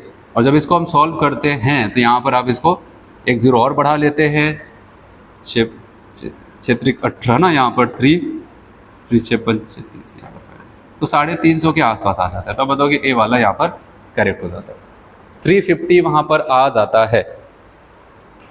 आए समझ में? तो यहाँ पर आपको प्योर फॉर्म का वेपर प्रेशर पूछा गया था, किसका, यहाँ पर इथाइल एल्कोहल का। तो ऐसे ही आपको वहाँ पर करना था जो मैंने आपको बताया। तो लगभग जितने क्वेश्चंस वहाँ पर अच्छे क्वेश्चंस बन सकते थे, टोटल प्रेशर पे बने हुए क्वेश्चंस, वो सारी चीज़ें मैंने यहाँ पर आपको कराई। एक कॉन्सेप्ट और यहाँ पर हम लोग देख लेते हैं, ठीक है, क्योंकि क्वेश्चंस तो वो हो गया। एक और राउट्स लॉ को जो मैंने आपको कहा था, इसके 2 केसेस थे। पहला केसेस तो मैंने आपको बता दिया, ठीक है। अब दूसरा मैं आपको बताने जा रहा हूँ, वहाँ पर क्या होगा। पहला ये था जब आपके दोनों कंपोनेंट क्या थे, वहाँ पर वोलेटाइल थे, तो ये हो गया बेटा इसको। अब देखते हैं अगर वहाँ पर केवल एक कंपोनेंट ही वोलेटाइल हो तो केस 2 जो यहाँ पर आपको दिख रहा है, कह रहा है when solute in binary solution is non volatile, जैसे यूरिया, ग्लूकोज, सुक्रोज। सोल्यूट का काम, इससे पहले वाले केस में ए और बी दोनों वेपर बनाते थे। अब मान लेते केवल एक ही बना रहा है, वो बी बना रहा है, मतलब जो हमारा सोल्यूट है वो क्या हो जाता है, नॉन वोलेटाइल है, और जो लिक्विड है यहाँ पर बी हमारा सॉल्वेंट वो वोलेटाइल है। तो यहाँ पर इसके कुछ तो मास होगा, मास होगा तो मतलब इसका मोल होगा, यहाँ पर भी इसके कुछ मोल होंगे, मास है तो मोल होगा। लेकिन याद रखना इसके ए के द्वारा, क्योंकि ये नॉन वोलेटाइल, ये वेपर बनाता नहीं है, जो वेपर नहीं बनाएगा उसका वेपर प्रेशर क्या हो जाएगा, 0। और बी का जो वेपर प्रेशर उसको हम क्या लिख देते हैं, पी बी। फिर से सोल्यूशन बना, ठीक है, हमेशा क्लोज कंटेनर होता है। सोल्यूशन बना, अब सोल्यूशन में आपको पता है यहाँ पर ए भी प्रेजेंट होगा और बी भी, जाहिर सी बात है दोनों को मिला गया तभी तो बना है। और ए का प्रेजेंट होने का मतलब ए के भी मोल होंगे और बी के भी मोल होंगे। ए का मोल है तो इसका मतलब ए का मोल फ्रैक्शन है, बी का मोल है मतलब कि बी का मोल फ्रैक्शन है, और दोनों के मोल फ्रैक्शन का सम 1 होता है। पूरी कहानी हम जानते हैं। लेकिन अब अगर वेपर बनने की बारी आ रही है तो क्या ए वाला भी उड़ पाएगा, वेपर बना पाएगा? कहेगा नहीं भाई, हमारे पास वो नहीं है, हम नॉन वोलेटाइल वाले लोग हैं, हम वेपर नहीं बनाते हैं, हम इस सोल्यूशन में पड़े रहेंगे। तो बताओ तब कौन पहुंचेगा वेपर में? आप बताओगे केवल और केवल बी, मतलब जो हमारे सॉल्वेंट होते हैं उसी के मॉलिक्यूल्स यहाँ पर पहुँच पाएंगे। याद रखना इस बार केवल बी ही ऊपर पहुँच पाएगा, और जब बी ही ऊपर पहुँचेगा तो बी के मॉलिक्यूल ही इसके ऊपर वेपर प्रेशर्स लगाएंगे, और यहाँ पर वेपर ऑफ बी ओनली, ठीक है। तो अब इस कंडीशन में अगर हमसे पूछा जाए, सारी सेटअप आपको दिखा, अब पूछा जाए कि ये बताओ अब टोटल प्रेशर या फिर बी के द्वारा जो लगने वाला प्रेशर होगा पी बी, तो आप बताओगे भाई formula P B naught X B होगा। ए के द्वारा आप बताओगे तो यहाँ पर कहानी में तो ऐसे लिखते हैं पी ए नॉट एक्स है, लेकिन आपको पता पी ए नॉट की वैल्यू क्या होती है, 0, मतलब ये वैल्यू क्या आ जाएगी, 0।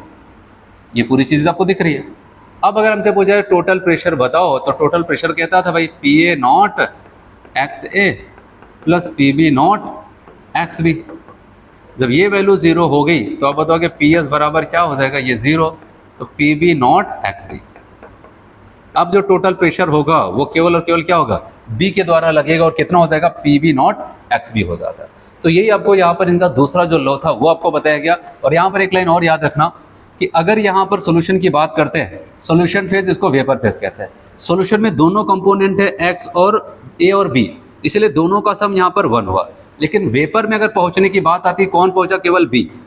अगर वेपर फेज का भी मोल फ्रैक्शन भी थोड़ी देर पहले मैंने आपको बताया, और आपको पता है वेपर में अगर ए नहीं पहुंचा तो उसका मोल फ्रैक्शन 0, केवल बी पहुंचा तो उसका मोल फ्रैक्शन क्या हो जाएगा, 1, क्योंकि आपको पता है वाई ए प्लस वाई बी का सम क्या हो जाएगा, 1। और यहाँ पर जब ए पहुंचा ही नहीं तो उसका मोल फ्रैक्शन कहाँ पर होगा, तो 0।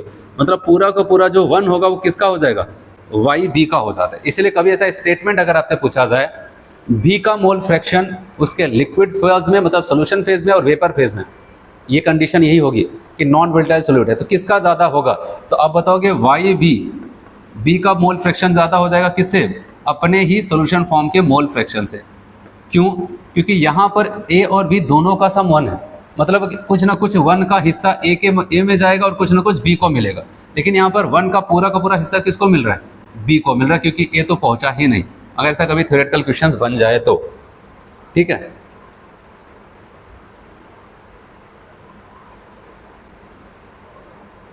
वही आपको यहाँ पर बताया गया, पी बी बराबर P B naught X B, और टोटल प्रेशर का फॉर्मूला कहता था ए का पार्शियल प्रेशर प्लस बी का पार्शियल प्रेशर। और सबको पता है ए का पार्शियल प्रेशर क्या हो जाएगा, 0, क्योंकि उसका पी ए नॉट की वैल्यू क्या हो जाती है, 0 होती है। इसलिए अब जो टोटल प्रेशर आएगा वो क्या हो जाएगा, P B naught X B ही होगा, ठीक है। तो इतना यहाँ पर था। अब अगले टर्न पे वहाँ पर हम लोग बात करेंगे, कुछ डिफरेंट टाइप के सोल्यूशन की बात करेंगे, जिसमें कि आइडियल और नॉन आइडियल सोल्यूशन है, ये सारी चीज़ें देखेंगे। आज हम लोग बस इतना करते हैं, ठीक है। अगले टर्न पे इसको फिर से कंटिन्यू करते हैं। Thank you.